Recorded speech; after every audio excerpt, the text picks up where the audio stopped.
And then, like I mentioned earlier, I record the classes. They'll go up tomorrow morning. I'll send an email out, let everybody know that the video is available.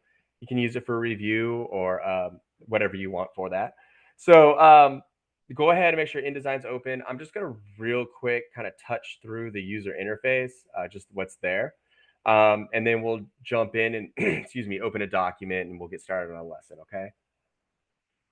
With that, you can either watch my screen or if you want to follow along in InDesign on your screen, you're more than welcome to, okay? But I am going to go ahead and share my screen. So I remember how to do this.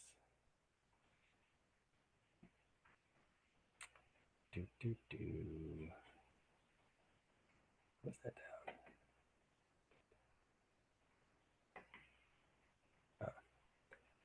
Set that one and then screen share. All right. InDesign. All right. So while I do work for a marketing company, I also work freelance for a clothing company. And so whenever I have my InDesign, I have all these weird images of people from a catalog. So that's something that we were just doing recently, uh, setting up a catalog. So, but this is your initial screen of InDesign. You just won't have all the recent files that I have. Um, Pretty simple. They changed this about 5 years ago. It freaked me out, but I've gotten used to it now.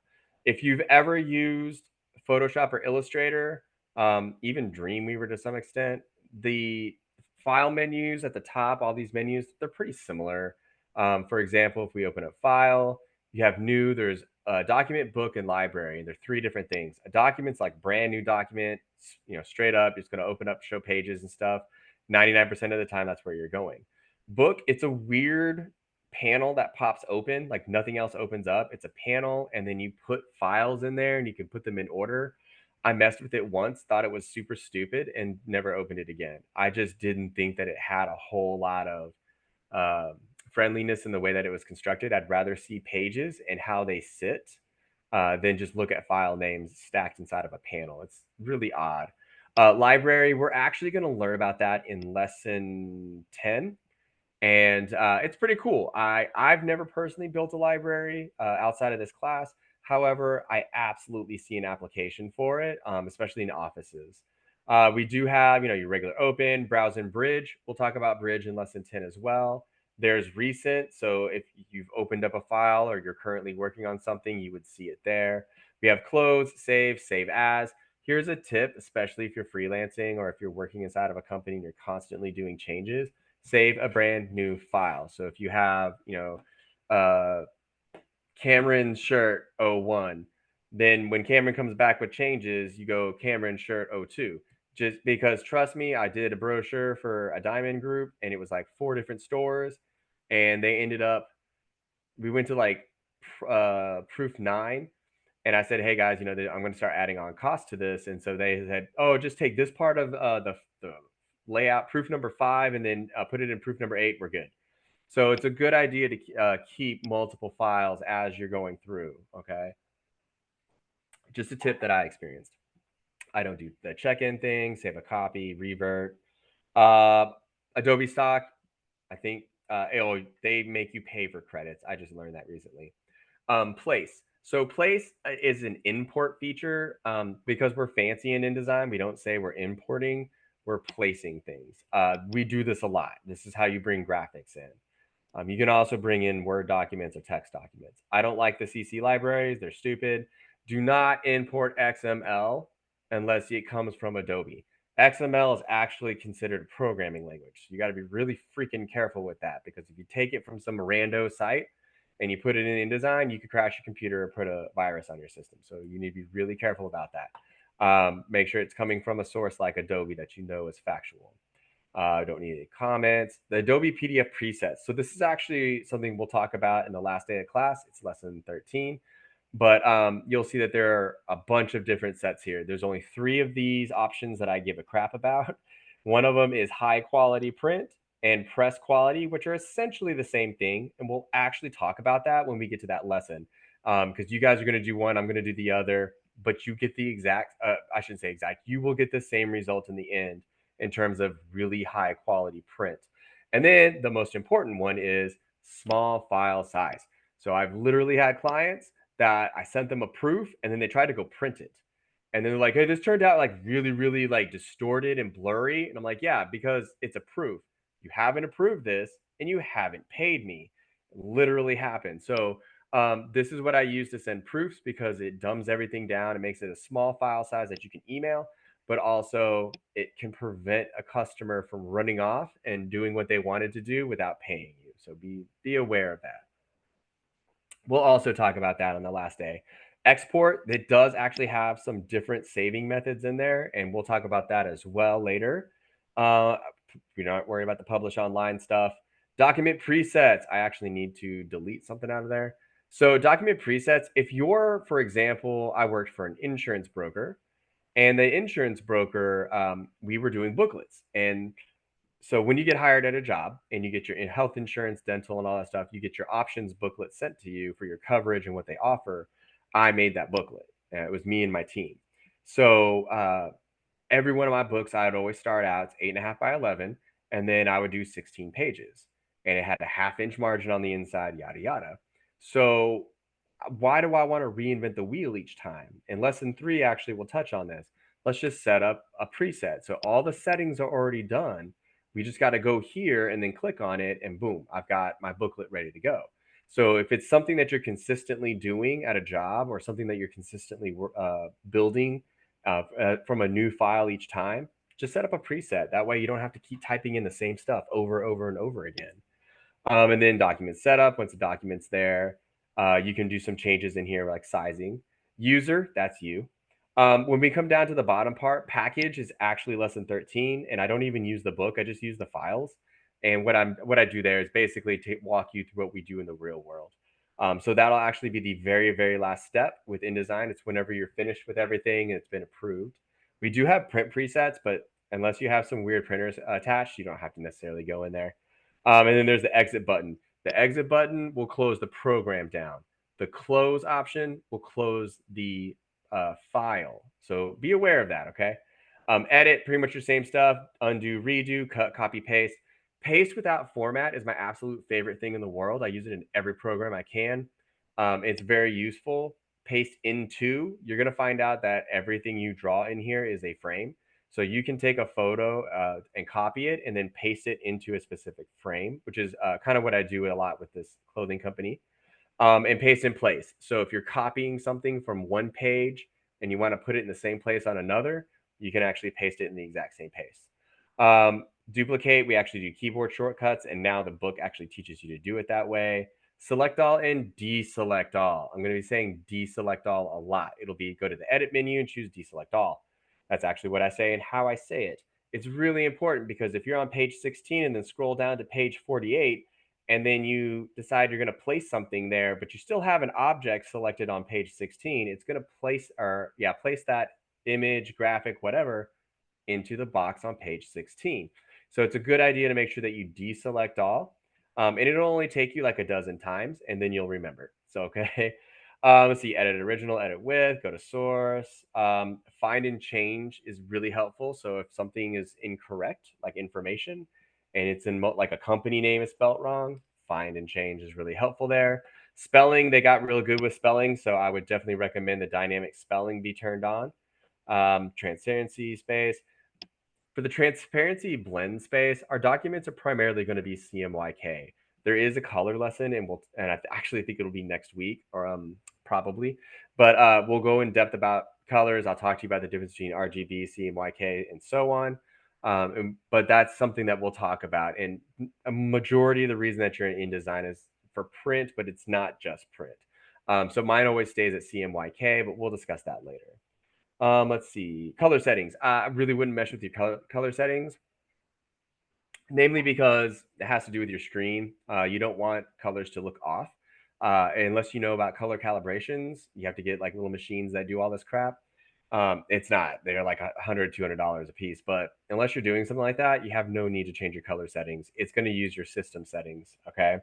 For keyboard shortcuts and menus, please don't mess with those. I like to keep everything kind of stock, if you will, just because if you go online looking for help to find navigations through menus, they're using the default. So just keep those where they are.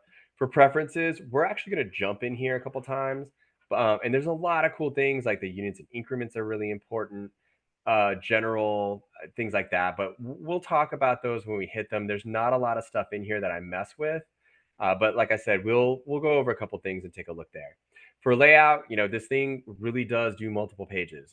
Again, I've done books that were like the biggest was 463. The smallest I've ever done was like 32, I think, actually. So this is a way to navigate, but I'm also going to show you guys how to use uh, the user interface in like when you have a document open on how to navigate too. There's a lot of different ways and there's better ways. Margins and columns, we'll talk about those too. It's not columns like you think. They're columns that are used for measurement. So primarily newspapers use these, but we'll talk about that. That's lesson three. Ruler guides, we'll also do in lesson three. So if you've used specifically Illustrator, the rulers are the same. Same thing in Photoshop too. They operate the exact same way as guides. We're also going to look at the create guides. Again, this is mostly just navigation. If you're ever working on a book and you're going to have a table of contents in there, reach out to me. They don't do this lesson inside the book, and I've just never, because I was a regular teacher like at a middle school, I never had a chance to sit down and like really put something together. But I do know how the table of contents feature works. It's really, really brilliant. I just have to walk someone through it and it might take a bit, but it's not something that a lot of people will run into. However, if you ever do run into it, please email me. I don't care if it's been 5 years. Email me, tell me that you were in my class and that you're doing table of contents. Kind of help you out? Happy to help you out with it because it's a really cool feature that saves a ton of time. The type menu, this is basically all your stuff with editing text, how it looks. It's also got some cool things like special characters, spacing, things like that. And we're actually going to look a lot on this stuff. The really important things in here are the character and paragraph styles. Styles have their own lesson. We're going to briefly talk about them today. I'm not going to go in too much detail, but you'll get an idea of kind of what they're capable of doing. Object, every single thing you put in a document is an object. Is it a photo? It's an object. Is it a vector graphic or a logo? It's an object. Is it a text frame? It's got text in it. It's an object. So lesson four is probably the biggest lesson, but it's about objects. It's everything. So it's a huge lesson, but it does cover a lot of cool stuff. And there's a lot of cool things in here that we'll look at. We're not really going to use this interactive menu because there's a panel that helps us out a lot, but you can see all the cool things that we can have for interactiveness as well. Display performance, I would keep this set to typical because you want to be able to see everything, but I have literally turned on like full out graphics inside InDesign and tried to scroll, and it took 30 seconds to move half a page. So trust me, like that, I knew something was up, and immediately I just had to go and double check, and I had it on high quality display. Just do typical display. Man, I got a really nice laptop with a really nice or a decent, I'll say, video card. I still keep it on the typical fast. Okay. Tables. I actually love tables. I used them a lot when I was at the insurance broker. Where think like spreadsheets, information with titles on the columns and rows. It's a really cool lesson, and they've done a lot of really cool stuff. I've used tables quite often, but I understand that some people may not. But man, it's got a lot of really cool features, and you never know when you might just need to be somewhat familiar with it. But if you ever get into a spot and you're not sure about tables or you're trying to do something, let me know. 4.5 years of like doing nonstop table stuff. For the view, we'll come in here for a couple things. Primarily that top option, overprint preview, it actually allows you to see everything at full resolution. But we'll talk about that later. I think it's more specifically in lesson 10. Actually, I might even bring it up in lesson 4. But then you have your screen mode. We're going to come in here in just a little while in lesson 2. The guides and grids, that's something that we'll come and take a look at, like hide guides, locking things, and talk about smart guides too. Plugins, I don't normally, no one really normally has plugins to this, but I have worked at an ad agency that had what's called triple diamond. It's a weird tracker, and so it was a plugin for it. But that's the only time I've ever seen a plugin for InDesign. So, but if you have plugins, great. This is where you would see your list of your plugins for Windows. So all the different things that we can do in here in terms of setting an outline, the weight on the outline stroke, character styles, paragraph styles, things like that, layers. These panels can actually be found here. So a lot of times, I will navigate you to certain menus just so that you know where something is inside the menus. But then eventually I'll switch us back over to Windows and just say, hey, let's go to Windows, go to color, that kind of stuff. The only ones that I don't come in here for are the character and paragraph styles that I know off the top of my head because it's actually quicker to get it straight from the type menu than it is the Windows menu. But we'll go through a lot of the stuff in here and then help. Just use Google, okay? Just use Google. So with that, let's go ahead. Actually, I'm going to use lesson two for us to go ahead and get started. So I'm going to use the file open method, but you guys, this is where you'll open up the start to file. So I'm going to go to file, open. I need to navigate over InDesign. Where's my InDesign class? There we go. All right, so I have like all the file folders here. When you purchase the book, it will have instructions on the front end of it to go to a site like I think it's called Peach Pit or something like that. It's Adobe's press site, and then it'll walk you through how to download the files for yourself. I just provide them just in case. But I do highly recommend you get the book. It's really hard for me to teach someone who doesn't have a book to follow. It'll kind of slow things down. So trust me, get the book. I have the Kindle version, it's cheaper. But if you can, have it by next class. Okay. So I'm going to jump into lesson two. Now, in most of the lessons, there's at least one, if not two, InDesign files. So there'll be one that says start and one that says end. End is the absolute finished, complete piece. They've done everything. It's what it looks like. But let's not cheat ourselves here, okay? So we're always going to end up opening the start file. Now, lesson three is about pages, and we're actually going to create an entire document from scratch. It's the only lesson that we create from scratch. But like I said, each lesson is focusing on something. So there's no need to fill the time with us building something only to focus on one small aspect. So three doesn't have a start file. In fact, it has no InDesign files. But we'll always see a lesson number and start. So we're going to do that. So I'm going to go ahead and open up the start two. This is a flyer for, update modified links. Choose the update modified links. I have a specific lesson I'm going to use to teach you guys about the links and how that works if you're not familiar. So this is a little brochure or a mailer in a sense, or a postcard or whatever, for a cafe called Edible Blossoms. Um, so looking around now that we have a document open, you may not have something that I have at the top of my screen. So if below the menus you don't have a whole box like a bar that stretches across that has like 9 squares and the x and y coordinates and the wh, which is width and height, there's a thing that you need to open, and it's really weird that Adobe doesn't have this control panel open by default. But if you go to the window menu at the top, there's an option there.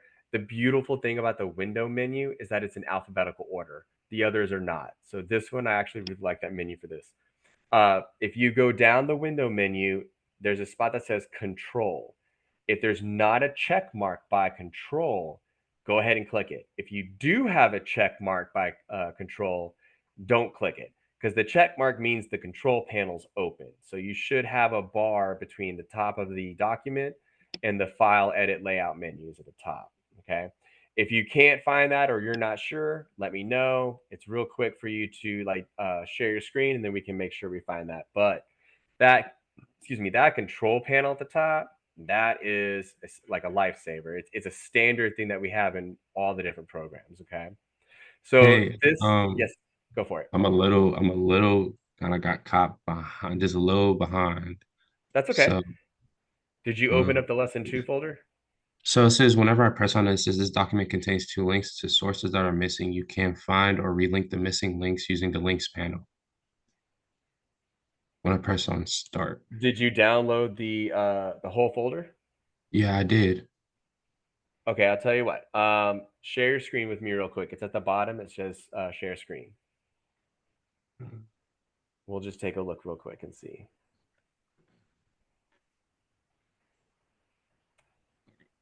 So Okay. Is is this what we're on right now? Yeah. Okay. Yeah, go to window real quick because I'm curious as to what it was saying. Okay. No, no, So, not that. You don't have to go there. okay. Yeah, the window menu. Dang, this thing is like in the way. I know. Oh, okay, So there you go. yeah, go to the window menu. Okay. And then where it says control, click on that. Okay. Okay. There you go. And Okay. then, so that's the control panel, but I want you to do something for me. Go back to window real quick. Mm-hmm. You're good. And then click links. Okay. Window It's good. Yeah, links. it's an alphabetical, so this one's actually helpful. Okay, I'm not gonna sweat it, honestly. Don't worry about it. Okay. It's the two images that are already in there, and you can kind of see them, so don't sweat it for right now. But thanks for letting me know. Uh-huh. Yeah. But in case anybody else had in case anybody else had looked or was watching, that's how you turn on the control panel. That control panel will actually change based on the tool that you're using. However, most of the tools will have like the XY coordinates, the with height coordinates, things like that. So that stuff is actually pretty consistent across some of them. However, for example, when we get to the text or the type tool, it's completely different because now you're dealing with typography or typing things out. Excuse me. So, My yes, bad. sir. I'm trying to get there and it won't load up, but I did in fact download the thing. Well, let me share my screen real quick so you know Yep, what go for it. how Not a problem. hold on, let me go to Zoom. How do I share screen? Oh, there we go, right here. Yeah, it's at the very bottom. It takes me a moment too, and I've been doing this a long time. So, Okay, so right here. hang on. It's not sharing your screen yet. There we Okay, go. so I'm right here. So I downloaded. Is it supposed to be downloaded right here? Because that's where I downloaded from. So, open a file. So, there's nothing in your downloads folder. Uh, this is I what I mean, have today. Adobe where? in Adobe Mhm. InDesign. Because But that's the syllabus. yeah. So we're looking for so you downloaded the folder, which would be a zip file. Where did you save your zip file? Hold on, let me move this. Um, I just downloaded it because this is where you told me to download it, right? From the Google Drive, or is this Right. another link that you told me to do it from? No, no, no. You got it from the Google Drive. Yeah. So did you open up what was downloaded? I tried to. Because what it does is it downloads a zip file. It has to compress or zip everything up into a single file. So you're not Oh, going to be able to open the file. Go ahead and hit cancel. okay, Open so you're on a Mac. Open up a window so that you can see where see your download folder. okay. Nah, you got to get out of InDesign, brother. My bad. Yeah, that's what I'm trying to say. That you Oh, may have to unzip the files first. okay. All right. So now I'm out of there. Oh, Yeah. well, yeah, I'm out of there. So, okay, you just need to go to your downloads folder and see if there's something there that tells you that you should see some zip files or compressed files in there. Okay. So Windows, uh, replace it, title, because I'm in Windows right now. Okay. No, no, no, no. I need you to go to your download folder.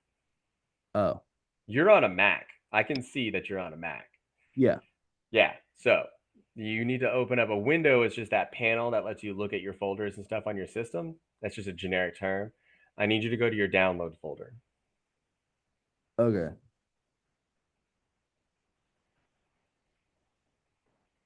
Uh, Shoot, if I can even. Oh, brother. Okay, hold on. That's under files, right? And inside of a Mac, you're going to, it's called Finder. Oh, Finder. Okay, let me. Yeah, it opens up a window or a panel. So you'll open up Finder, and then on the left side should be a navigation setup. And so you should have an option to go to downloads, and you want to look inside your download folder. Okay. Yeah, I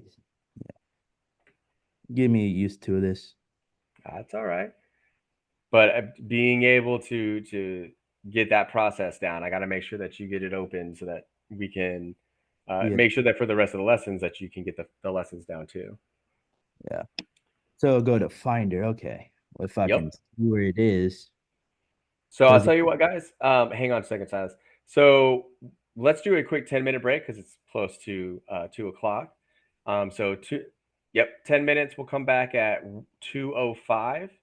All right, and then I'm gonna help you, Silas, while we're doing a break. Okay. Okay. All right. All right.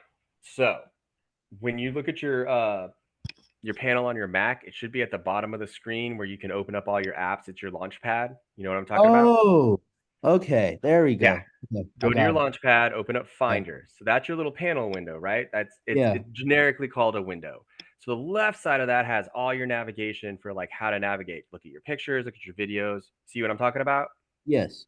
Okay. Click on the where it says downloads. Okay. Do you see a file in there? Like a zip file, a compressed file? I'm looking. I'm scrolling.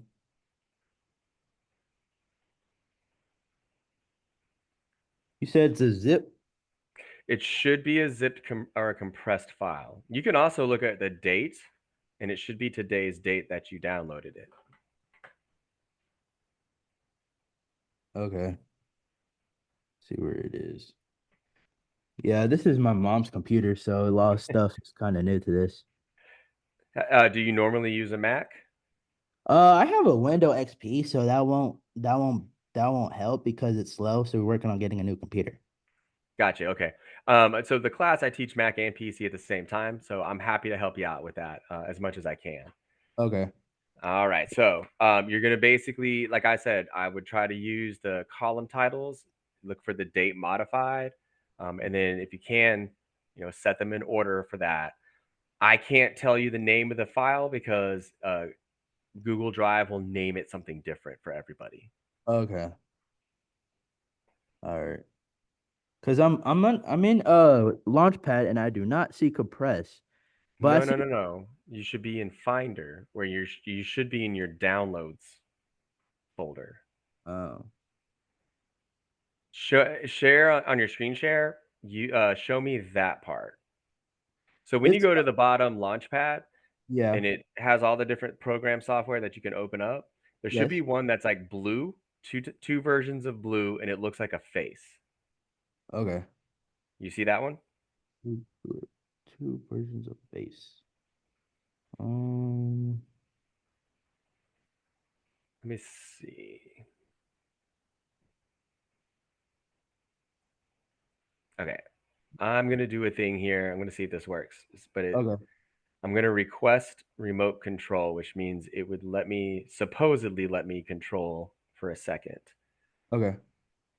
So I don't know if it shows anything there for you. Go back to my Zoom. See if it's. Let me see. I'm gonna try it again. Yeah. Did something pop up? Oh yes, yes, right here. Got it. Okay. Cool, Okay. cool. All right. So all I'm gonna do is just try to get to your Finder. Yeah. So let me see if I can try to minimize InDesign.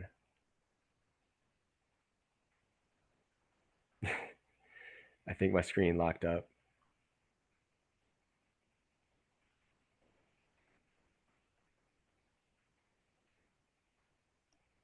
Oh man, come on.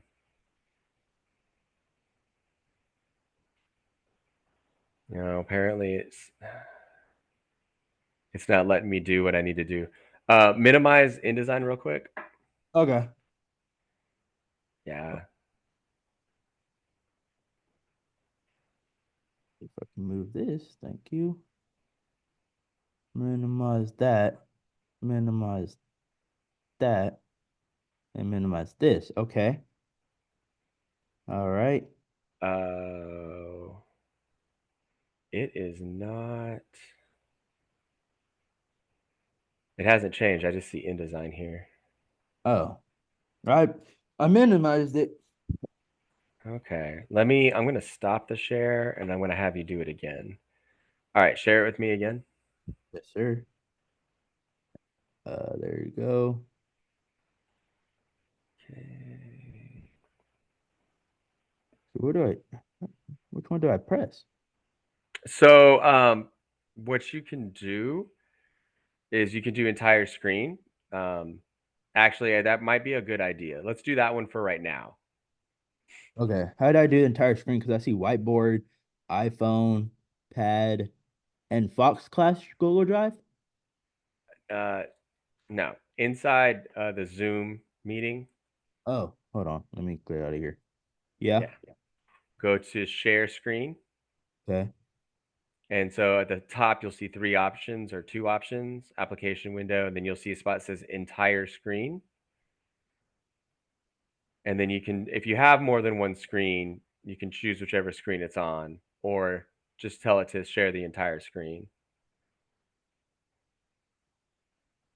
Okay. It does not say that. What options do you have? I have desktop one, whiteboard, Yeah. Okay. So desktop one, whiteboard, and what else? iPhone slash iPad Visa AirPlay, and iPhone slash iPad Visa cable, and Okay. Firefox. Do desktop one. Okay. See if this Let's helps. see. Oh, there we go. Aha. Here we go, Okay. popping up. All right, perfect. Okay. So, I'm just checking for a folder and I'm looking to see if you saved it on the desktop. Documents, PDFs, no. Okay, okay. I don't see it under the desktop, so that means you probably saved it into your downloads folder. Yeah. So, where is the launch pad? Is it on the side or is it at the bottom? Bottom. Okay, so It's the, pop it yeah. open. See the thing on the far left? Oh, this. Oh. That's called Okay. Finder. Yeah, that's kind of like Okay. Windows. So click on that. So this is Okay. going to open up a window. So now you have a navigation here on the left. So click on Downloads. Okay. Downloads right there. Uh-huh. And oh, you were here earlier. Okay. Yeah. So you don't have the lesson folder, it doesn't look like. Oh. Because the InDesign one, the DOCX, that's a Windows document. You also have the PDF, which is no biggie. And then there's a JPEG, which I don't have any JPEGs. Oh. So I'll throw do you need the link in the chat again? Yeah. Yes, please. Hey, all right. No worries at all. Just glad we're getting to this point. Yeah. Because I thought Uh, I thought I was in the same class with it because it was going over the lessons, but I guess I didn't catch the. hey, not a big deal. And to the point too, if you need, I'm happy to open and share my screen and show you like how inside of Google Drive, if that's what you need, or inside Google Drive, how to download a folder. Happy to help, my man. All right. Right here. There we go. Okay, so go into the lessons folder. That's the syllabus. Oh. Yes, there's a folder called lessons. Oh, this. Oh. Yes. Now that other folder that says videos, you can just Yeah. double click on it. Yeah, don't download. You can do that if you want, but it's going to take forever. Oh. And that's okay. That's okay. Okay. We're not going to start the lesson just yet. But Okay. there is another folder here that says video sessions, and so as we finish lessons and I get the videos ready, I'll upload them and put them in that folder for you. And then the lessons folder, that's where all the lessons are. So when you go in, go ahead and double click it. Video or lessons? Lessons. There's nothing in the video folder right Okay. now. Yeah, so you'll see all the lessons are listed here. Okay. Um, there you go. Yeah. And so, yeah, you can download them as individual folders. If you need, so for example, whenever we stop, like today, we'll probably stop in lesson 3. I'll have a file saved for us so that next class we start at the same point. That file will be put in that folder, and I'll remind all of you to download the folder or download that file and put it in the folder. Okay. Um, Oh, sorry. go ahead. No, go ahead, man. You're good. I have a question. When I was trying to find the book, it wouldn't come up on Calling College. What do you mean? Like we tried to search it up and try to buy it, but nothing would pop up. when we try to buy it online? What's Uh, the they count? they don't provide a digital version. You would have to go into the actual. It's the bookstore. It's either the McKinney location. It's not that one. It's the one off of that's in West Plano. I forgot the name of Okay. that street. It's been a long time. But yeah, you can go on Amazon and it's I mean the Kindle version was like $38 with tax included. So whereas the book's gonna put you like 50, $60. So Okay. just keep that in mind. But I unlike some teachers, I actually use the book and then when we're done with the class, it's a reference material to help you remember how to do things. So you Okay. can always go back and revisit that. You have the link to, I mean, not the link. Do you have the name of the book so I can tell my mom what to order on Amazon? Yeah, and then I was just about to pull it up for you, and I will absolutely do that. Thank you. Yeah, and honestly, if you do the digital version, you're good. Okay. That works as well. And then I'm gonna go ahead. So once that opens, so you see the zip file there, lessons yada yada 001 zip. Yeah. That you need to double click that. 001. Go back to your not there. But find Minimize it. that under Finder. Okay, cool. I'll go there. And then so where it says downloads, you have the Adobe InDesign one, the PDF version, the zip file that's there. Oh, the zip. Yes. That's all your lessons. So go ahead, click that. You're gonna need to double click it. Yeah. So it's gonna decompress it, and there's your lessons. Okay. So we're in lesson two. Open up the start file. And then What, I'm gonna grab this link for you. are we in the Yeah, first one, not right? end, start. You're gonna go to the start file. Okay. Yes, sir. All right. Oh, not end. Okay, the start. Okay. Yeah, not the end file, Then the you start said file. update the modified, right? Update modified links, correct. All right, cool. And then let Okay. me double check here. Thank you. Oh, you are very welcome, sir. Like I said, I've done everything from brand new computer users to professional to no more than me. This is in the chat, the direct link to the Adobe book. It has Oh, one review, and the person is like, "This was the Photoshop book." Okay, I purchased the digital because I like to have the book open on another screen. I'm gonna stop sharing your screen, okay, bud? okay. Gotcha. And I've literally like I've always used a digital version, except for when I was in person. But I can tell you that the Kindle version that I purchased, it is legitimately InDesign 2024. So we're good there. If all else fails, I still have the 2023 and can still teach that if I have to. So let's go ahead real quick. I'm gonna flip us back into the lesson because we have a breakover. So again, we're about to get into lesson two, but I'm just gonna show you a couple of things. So and then so we looked at opening the control panel.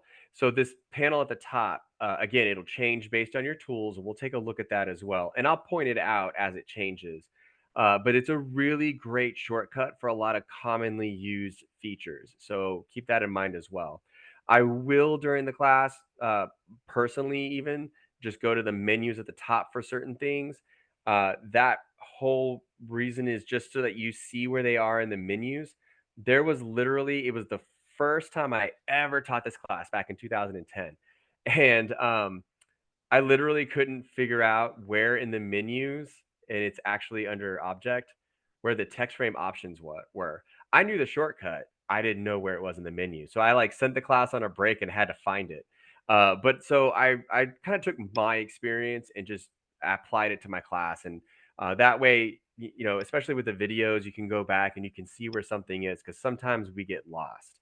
And sometimes you hit keys by accident and things hide. And so if that happens to you, please let me know. So this is the control panel. Let's take a look at the left side. This is your toolbar. So you have all your tools here. Again, if you've used Photoshop specifically in Illustrator, those two, this looks super familiar.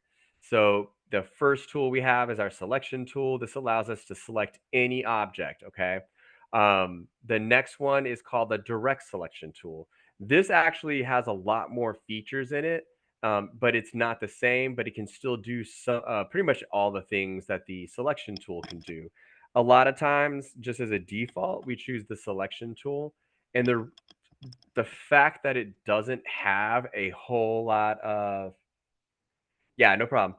Um, the fact that it has so much limited feature to it, that's kind of why we use it as a default to select things, because then we can't accidentally mess things up, which happens a lot. Believe me, I know. Where I work, we use Illustrator for everything, which is fine. It works great for that, like, what the product is we're making. But even I had like mess up sometimes and skew something by accident. So, but when we switch tools, I will definitely kind of tell you guys where to go. The T is the type tool. We're familiar with that. So if you actually click on that, I do want you to go ahead and click on the type tool. Once you click on that, it's a capital T. You'll notice that the control panel at the top changes. So you've got your font family, your font style, font sizes, things like that. That's where the control panel will change. This is the most drastic change you'll see. All the other tools tend to show some of the more similar things like your XY coordinates, your width and height, and so on. Excuse me. We have a line tool and a pen tool and a pencil tool. We will actually use the line tool in lesson 4. The pen tool, if you've used Illustrator, it's the exact same thing. I really actually love the pen tool in Illustrator, and I like it a lot here too. Don't worry, we'll kind of mess with it a little bit while we're in here. I don't like the pencil tool, it's dumb. I just don't think you really need it in here. We do have two rectangle tools. One is called, it's got an X in the middle, and it's called a rectangular frame tool. So a rectangle frame tool is actually where a picture goes. And that's something that we're really going to be cognizant of or aware of as we're doing these lessons. So just be aware of that. And excellent. Hey, no problem, Uthman. I totally understand. Um, I actually understand a lot more than you probably think, but because I had a lot of students that would have to do prayer times too. So, anyways, so again, you'll see that kind of change as we're doing the lessons. I'll actually keep telling you, like, this rectangular frame tool is specifically for photos, and I'll remind you just because it's a good practice, and we'll talk a little bit about that later as well. Don't care about the scissors. The gradient swatch tool, which is 2 spots below the scissors, super great tool. In fact, as I got to double check and triple check, I don't think Illustrator has it, and I freaking wish it did. It's so ridiculous. But we'll do the color lesson. I think it's lesson 5. Yeah, I think it's lesson 5. But it's a really great lesson, and that tool is fantastic. And so is the feathering tool below it, which we'll actually talk about that in a different lesson. I think it's lesson 12. The eyedropper is a fantastic tool, and there's actually even a sub toolbox in there. Any of these tools that have that little white triangle in the bottom right corner, it's a toolbox. There's multiple things in there. So if you click and hold, like I'll even switch it back, just click and hold down your button. It'll open up this toolbar. So there's one in here that we're going to look at in the color lesson. And I actually I'm trying to remember. I think last year they didn't do it. I think they did not include it last year, and I had to actually tell everybody about it on the side. But this color theme tool is freaking awesome. I've used it before, just to like pull colors out of a graphic or an image. Freaking fantastic. Love this thing. There's also a hand tool for navigation, like moving around your document, but I'll teach you guys the shortcut for that one. And then there's the zoom tool. We're going to talk about that because if you're one of those people that does click, click, click, click, click, click to zoom in, you're going to piss a lot of people off. So we'll kind of go this one. I use etiquette as I'm teaching you how to use it, but we'll take a look at that in just a bit. The other thing, oh, dang it. That's why. So my screen's going to be slightly different. The reason that the right side of my screen is empty is because I realized that since I've been doing work, I tend to keep all my panels on a separate screen so I can use the most real estate. I'm 45 years old. I'm old. And so seeing some of this is kind of weird. But I may have to actually build it back up. So I'm going to put one over here for you guys so that we can at least take a look. So the stuff that's on the right hand side, those are panels. They're like floating panels. They're pretty cool. Let me see if it'll actually change my workspace back. Let's do Essentials Classic. Here we go. Perfect. Okay. So you'll have what's called pages. Then they've got layers and links, and then colors, stroke, swatches, and then properties. So this right hand side, these little navigation pieces, you can customize this. I'm actually going to keep this Essentials Classic the way it is. I can't show you my other screen, but every single panel, there was like 8 to 10 panels open at one time, because it's just quicker and easier for me to have everything open. If you've never worked with more than one screen, I'm sorry, you should totally do that because you will never go back. So I have four, but I always had a second screen, and I always keep my panels on the second screen. But I'll keep it like this. So these panels on the right hand side, they're just things that you maybe use a lot of. So it's real quick and easy just to go to those panels right there. Um, let's see, like for example, if you could click the layers, you'll see there's a layer one in a background. So if you're one of those people,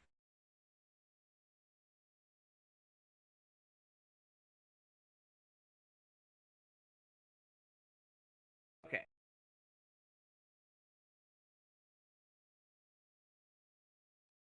You're muted. because everybody's muted when they come in. Thank you. So with these panels on the right hand side, you can customize them. I'm going to keep mine pretty basic for you, just so that um, so it's easier just if you're using the basic interface. But in the real world, don't be afraid to go ahead and customize these. Okay. All right. So let's take a look at this lesson. But before we start I that don't think lesson you're too, screen sharing anymore. oh, I'm not. It's okay. Thank you though. Mhm. All right. It happens a lot more than it should. Okay. So, but before that was basically lesson one, is going over the user interface. So for lesson two, we're going to take a look at this document that we have open. But does anybody have questions so far about the software? Going once, going twice. All right, cool. No big deal. Like I said, if you ever have questions, don't hesitate to ask. Okay. So we're looking at basically like a mailer card, and we're really looking at one side of it. First thing I want you to notice is there's a light gray background behind it. This is called your pasteboard. Unfortunately, this is set into a different mode. It's called preview mode. So this is more like what we would show people if somebody comes by and wants to see what we're working on. Um, then, excuse me, then this is what we would do. We need to turn it off because we don't work in preview mode.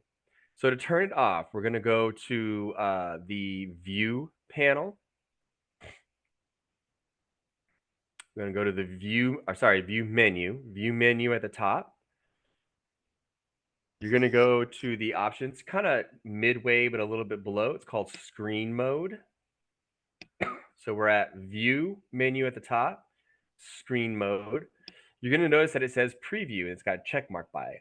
So again, preview is really what you use. I'll show you the shortcut later, but preview is what you use just to show somebody who's not a designer to what the screen looks like. Because when we work, there's a lot of stuff on there that they don't have to see: lines, boxes, things like that. So we're going to turn this off and switch it over to normal. So from the view menu, you go to screen mode and then click on normal. That way you have, I'm going to do this for him just so in case he's not back yet.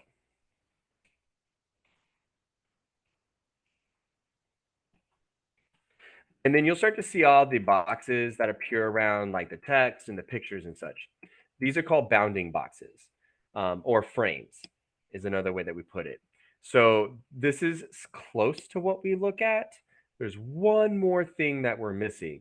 So again, if you've used Illustrator or even Photoshop, you've probably used guides before, and we're missing our guides. So we're going to go ahead and turn on our guides as well. So let's go back to the view menu at the top, go to view, and then you're going to go third option from the bottom. It says grids and guides. So the view menu, grids and guides. Inside this, it's really just in here, but when it says the word show, like show guides, that means that they're currently hidden. It's asking you a question. Do you want to show the guides? You would click it to turn the guides on. If it says hide, like if it says hide guides, it's asking, do you want to hide the guides? In this case, it says show, so we know that guides are currently being hidden. So we want to make sure that we see them. So we're going to go ahead and click on show guides. And you should see what opens up or shows up are the three. It's actually cyan is the color, but those three really light blue cyan lines, and then the magenta line at the top, and there's one at the bottom underneath that black bar, and then there's two purple lines there on the sides. So the blue lines are your guides, and the other two colors, the magenta and the purple lines, those are your margins. Okay. So what are the margins? All the space inside of the margins is called the live space. This is where the magic happens. This is where you're putting all your content. What's on the outside, you normally don't put stuff out there. Printers tend to have a 1/4 inch border that they put around the paper because they actually in a commercial printer like FedEx Office, UPS store stuff, they can't actually print to the edge. So there's a little border that doesn't get printed. And it's not a big deal. We just want to be aware so we don't accidentally put anything there that shouldn't be that we actually want to print out. So we set up our margins. We'll talk about this a little bit more in lesson 3. But this is where we work. This is how things look to us. Okay. I'm just typing this out for Silas. All right. Now, so when a graphic is inside of a frame, it's a graphic frame. And then whenever there's text inside that frame, okay, great. Silas, I went ahead and put 2 instructions on, like 2 past the view menu. So that'll help you catch up to where we're at. So you go to view menu, screen mode, normal, and then view menu, grids and guides, show guides. So if you see an image or a graphic inside of a frame, it's an image or graphic frame. When you see text inside that frame, it's referred to as a text frame. Okay. So let's go ahead and get started here. All right. So the first thing we're going to take a look at is where it says cafe and bar. So we're going to change this because they decided to change it to a bistro and bar. Now, this is where the zoom tool is helpful. A lot of times, especially if you haven't really worked a lot as a designer, you tend to want to look at the entire document. But when we're making changes or adding things, we tend to zoom in a lot. We don't normally look at the whole document unless we're trying to look at the whole document, not edit it or add stuff or take stuff away necessarily. So with the zoom tool, it's the magnifying glass at the bottom of your toolbar. Whenever you move your cursor over something, like one of the tools, it'll actually pop up a little box and it tells you what the name of that tool is.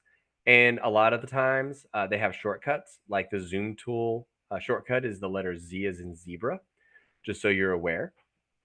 So I do want you to click it. Now, don't do the click, click, click, click, click to zoom into where it says cafe and bar. This is a click and drag. Click and drag is where you press the button and then you move your mouse while the button's still pressed. We're going to outline the area to zoom in. So I don't want you to just zoom into cafe and bar. I want to give yourself some space. So for example, I'm going to kind of kick out to where these flowers are.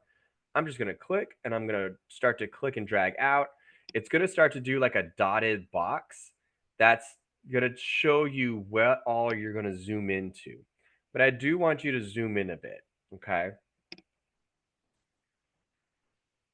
All right.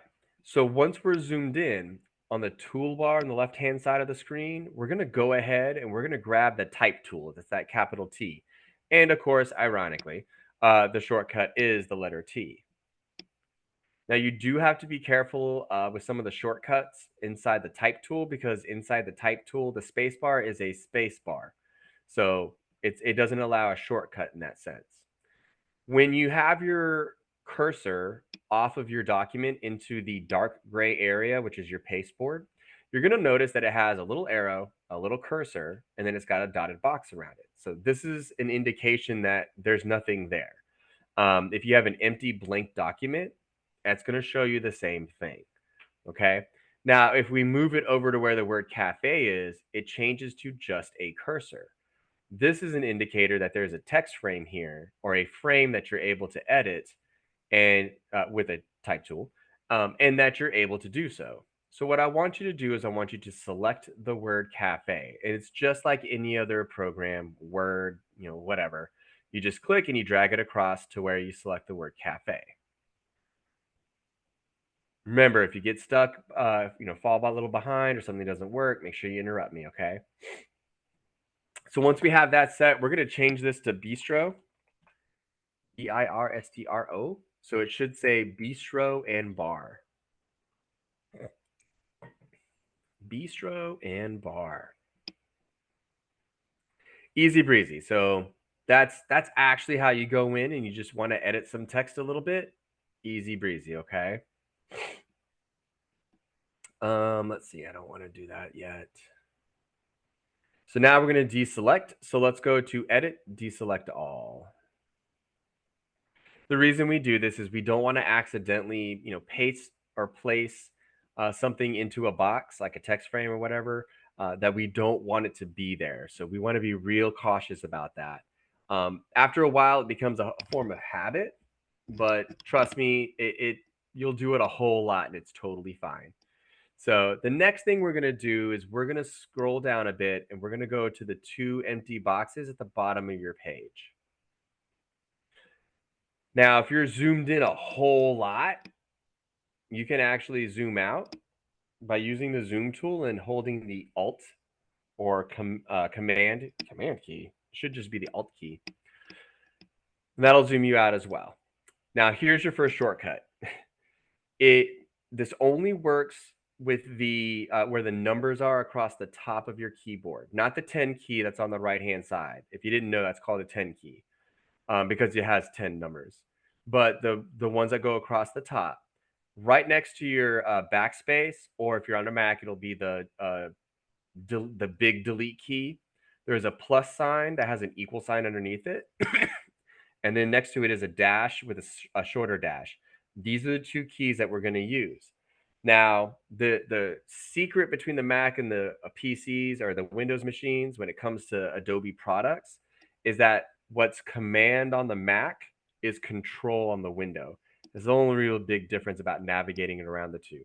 But I've been teaching this class, like I said, 13 years, and I do tell you both shortcuts both shortcuts when we're doing things. So if you're on a PC, hold down the control key and hit the dash symbol, and that will zoom you out. I'm going to do that on my screen just a bit too.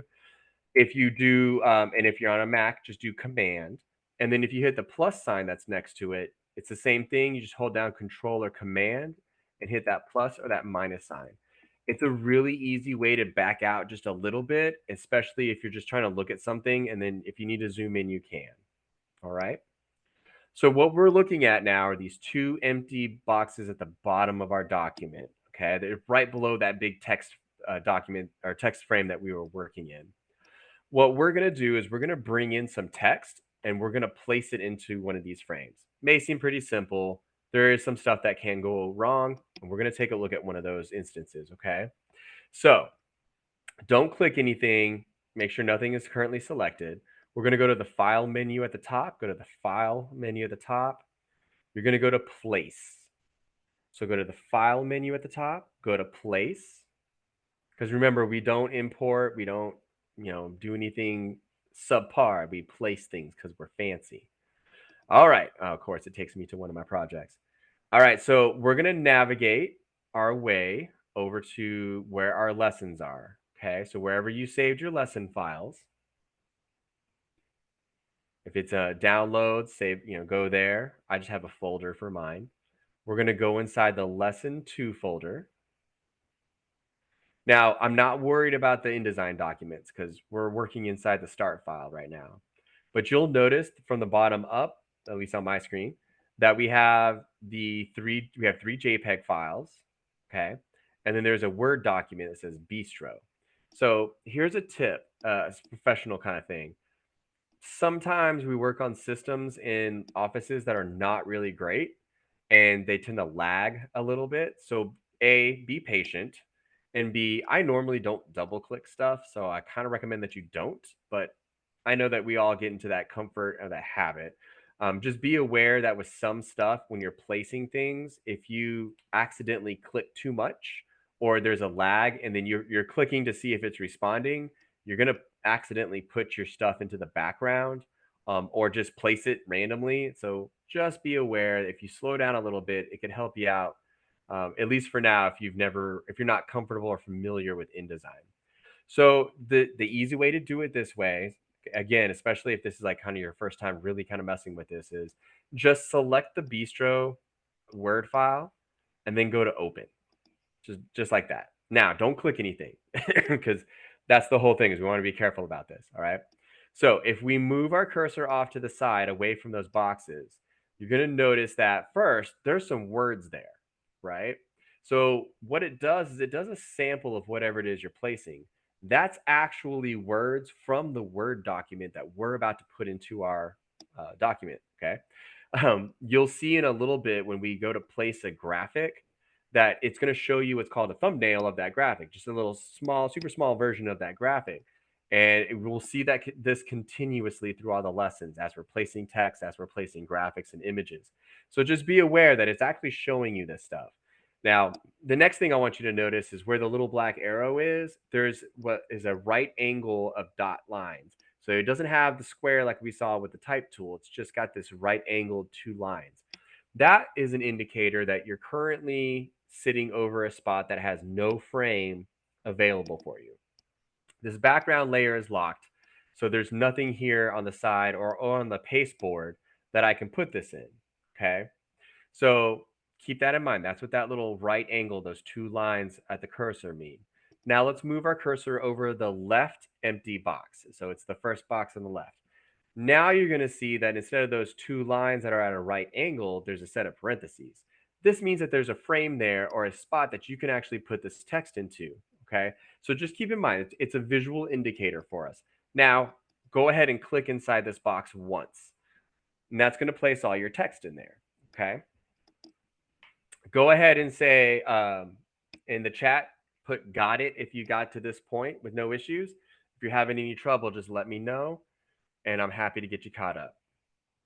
So if you got the text placed in the box, go ahead and type got it into the chat.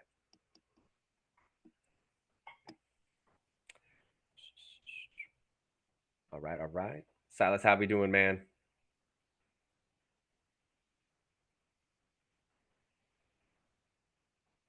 All right, excellent. Cool. This is actually how I just make sure that you guys are keeping up with me or that there's no issues, okay? So now we have our text in there. There's a lot of text. You can already tell that it just stops at share small plates. Like what else? So this is what's called text overflow.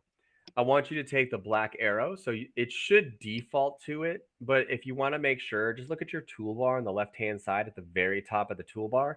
That black arrow should be selected. Go ahead and click once on that box. All right. So what we're going to talk about right now is called text overflow. It's when there's way too much text for this little bitty box. So there's just a lot of text inside of here.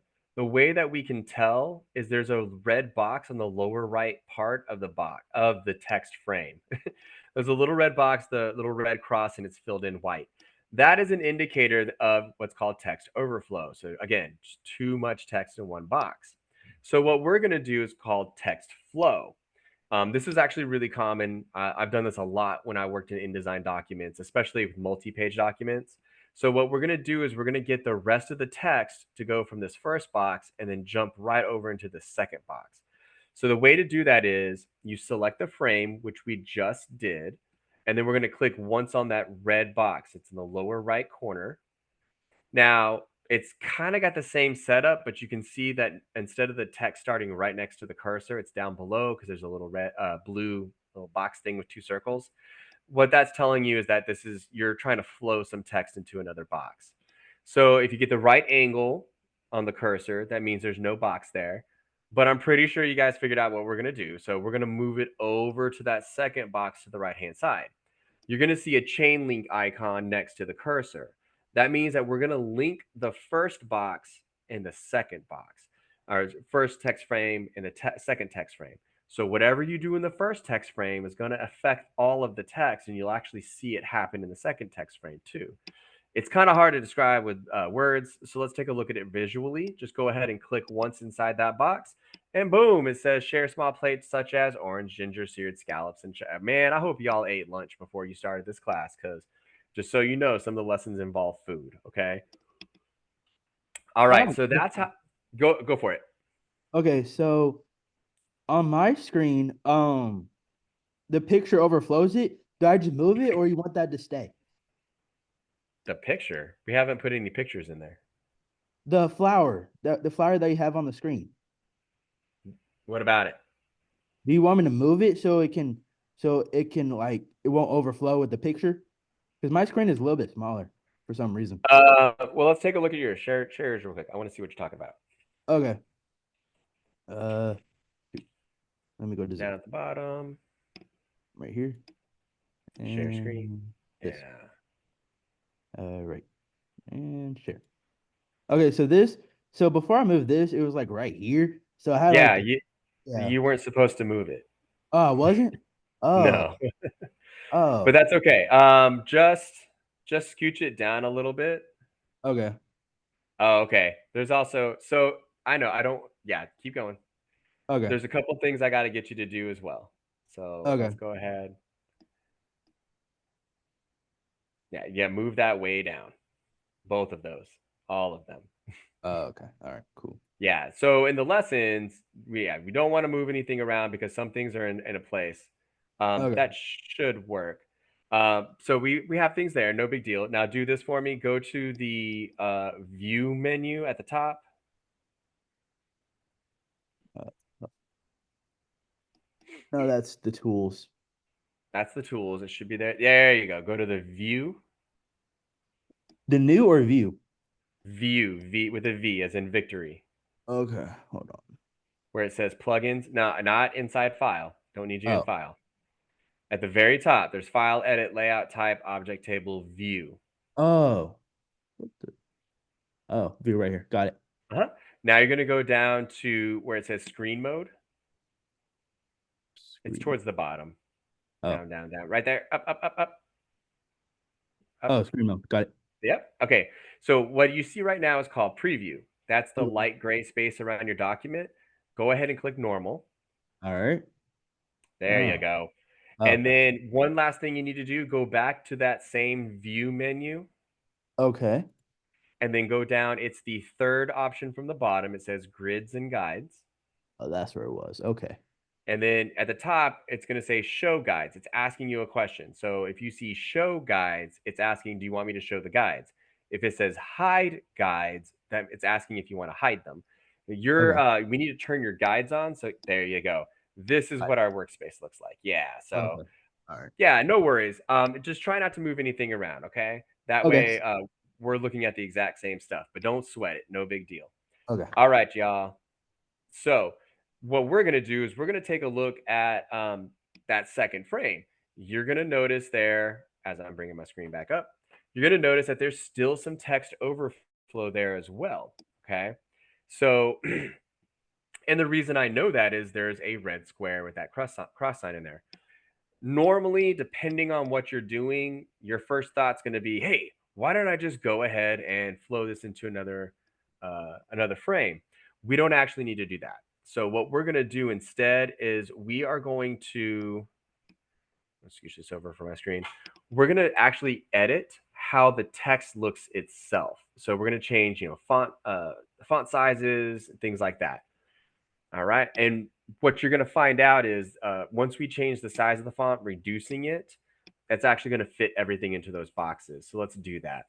We're going to now switch over to what is called, we're going to switch to start using styles. Okay. So styles are really cool and they're a time saving device. Oh my God, it can save you a ton of time. Okay. We're going to look at what's called paragraph styles, and I'll explain those. Those are already going to be pre-made. Then we're going to do what's called a character style. We're actually going to create the character style and then implement it. But paragraph styles and character styles, they're very similar because they do work together. And so lesson 9 is where we go in and actually build everything from scratch. So we'll take a look at it then. Just keep that in mind as we're doing this. That with the styles, it's going to seem pretty crazy, but we're just getting a taste of everything and kind of how it works. Okay. So what I do need to do is I need to open up a paragraph styles panel. So we're going to go to the type menu at the top. At the very top, go to the type menu, and then not paragraph, but paragraph styles. So you'll see a font size goes down, character, paragraph tabs. After that, it says character styles and paragraph styles. So just go ahead and click on paragraph styles. This is going to open up, for me at least, a floating panel. So floating panels are just these ones that you can grab and move around if you need. So you're going to see that there's a paragraph style called headline, one called tagline, introduction, subhead, body copy, and normal. These are all pre-made. When you create a document from scratch, all that's there is basic paragraph. That's it. So in lesson 9, we will actually talk about pulling these different types of styles from other documents because it's stupid to have to reinvent the wheel each time. So just keep that in mind, okay? And then we'll look at character styles in just a bit. But these two, if you have the floating panel, they tend to hang out together. So for me, again, when I'm working, I have everything open at one time and they're next to each other. So if you are using a floating panel like in this class, they will be right next to each other. But we're going to stick around here in the paragraph styles. So let's go ahead and start applying some styles. It's really simple. So the first thing we need to do is we need to select all the text that are in these boxes because there's a ton of text, right? So in our toolbar on the left-hand side, we're going to go ahead and select the type tool. Big old T. Now, I'm going to teach you guys this really cool click sequence, okay? You got a question, Silas? Oh, never mind. Sorry. My screen was saying that you were unmuted. All right. So we're going to take a look at this really cool click sequence, and it does work in other software programs, okay? So I'm going to go to the first main paragraph where it says sip a rosé martini. So if you click once, I'm going to put it in martini because I could use a drink. So I'm going to click once. Clicking once will actually just place your cursor in there, okay? And I absolutely want you to do the clicks with me as I'm going along. Now, I happen to be using the word martini, but whichever word you put your cursor in, I want you to double click. And we know that double clicking will select a word, right? All right. So now I want you to click 3 times. 1, 2, 3. 3 clicks in a row will actually select a line, not a sentence, not a paragraph, just the line. Okay. Now we're going to do 4 clicks. 1, 2, 3, 4. 4 clicks will actually select an entire paragraph. So this is the beginning of a line of text down to what's called a hard return. And I'll in a little bit I'll pull up the hidden characters so we can look at some of that as well. Now I want you to do the 5 clicks. 1, 2, 3, 4, 5. 5 clicks is a select all.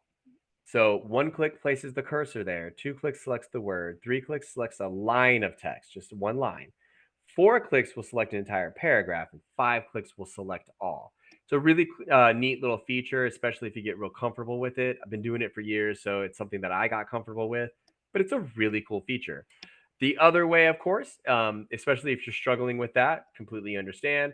Just go to the edit menu or click once to put your cursor inside. If you know the shortcuts, Control A as an Apple or Command A on the Mac, not a problem. You can also go to the edit menu at the top and choose select all. But what we're going to do is do a select all.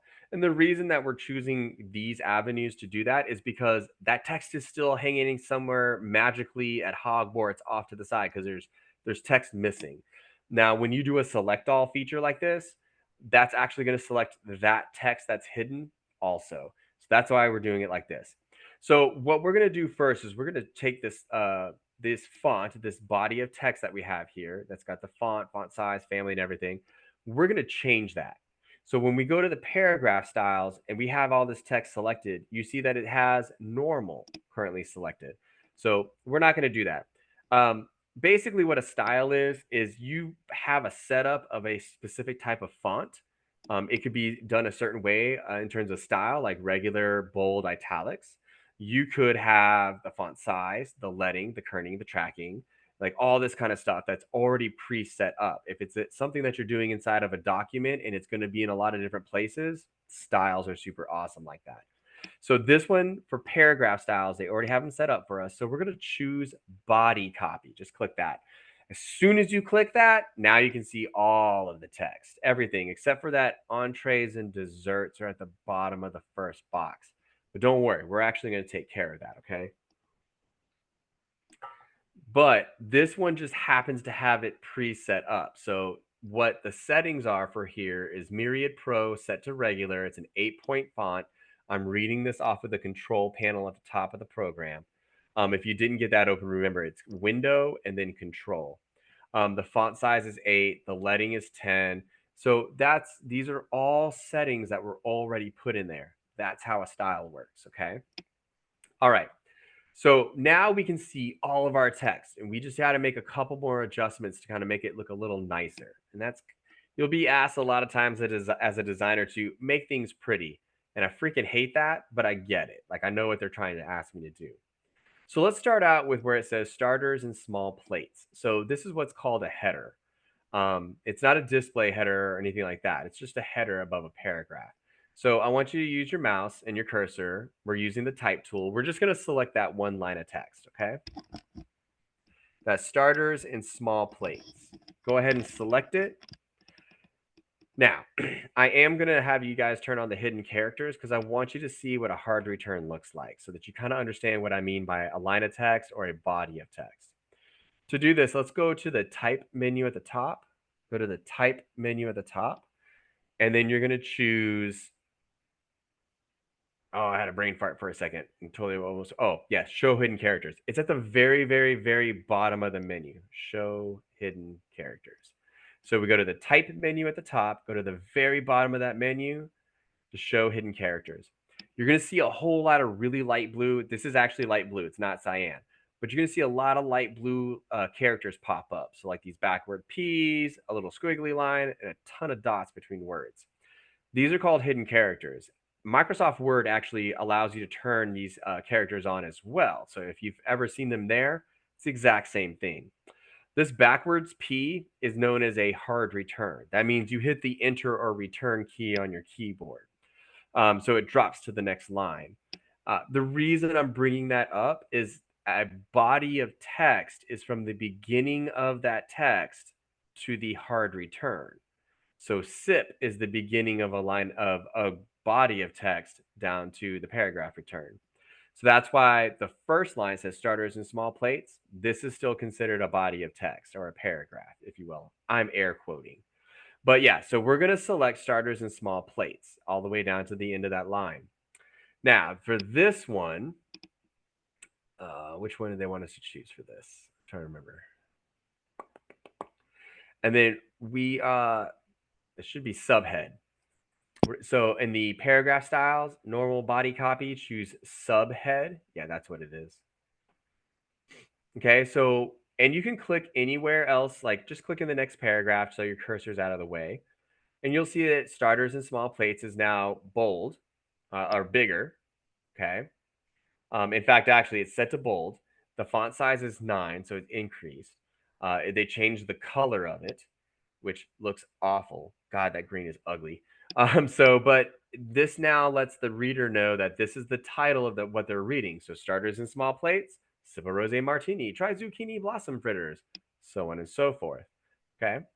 Let's do the same thing at the bottom where it says entrees and desserts, because that is going to increase the font, which is going to kick it over to the next column. So we're going to select entrees and desserts, and then we're going to choose subhead. And that will pop it over to the right-hand box. So, and there's ways to address that as well. But now we have our subheaders, so starters and small plates and entrees and desserts. So now the reader knows, even if it is an ugly green, that indulge in our chef's daily creations or have a rosé martini. Okay. So that's how styles work when they're made and you're applying them. It's you would actually set these up. So it's super beneficial to take the 20, 30, 40, 60 minutes to set something up that's going to be repeated, because I've done this in like books where I've just had, I see you, Silas, hang on, where I've had to go through and like there's a chapter title, there's subheaders all up and down. And when you have hundreds of pages like this, a style makes it really easy to apply it quickly without having to do the exact same steps over and over and over and over again. All right. Do you have a question, Silas? You had your mic off, but and then you are on and you muted, so I did not hear Okay, your question. how do you get back to the paragraph styles? Okay, excellent question. So if by chance you happen to close it, no big deal. Just go to the type menu at the top and then click on paragraph styles again. Thank you. Yeah, you're welcome. It actually happens a lot, so don't think that's a weird thing. I it happens to me when I don't have my screen the way I want it. During the lessons, I'll actually close a lot of these because I hate cluttered screens in that sense. But that's how you just go reopen it the exact same way. Okay. All right. So the next thing that we're going to do is we're going to create a character style. So character styles and paragraph styles are very similar and they both address text. But this process of how we're going to actually create the style, it's very, very, very similar. And we'll be able to see that process more than just in this lesson. Excuse me, in this lesson. So if you have your paragraph styles panel open, you should see the character styles tab next to it. Go ahead and click because you'll see that nothing is there. If you don't have the characters tab for whatever reason, just go to the type menu, go to character styles, click on that, and it'll open up the character panel. Okay. We'll do this whole part with the character styles, and then we'll do a break. It might take us a little bit past 3 o'clock. So I had to do the math in my head for a second because it's almost 4 o'clock here.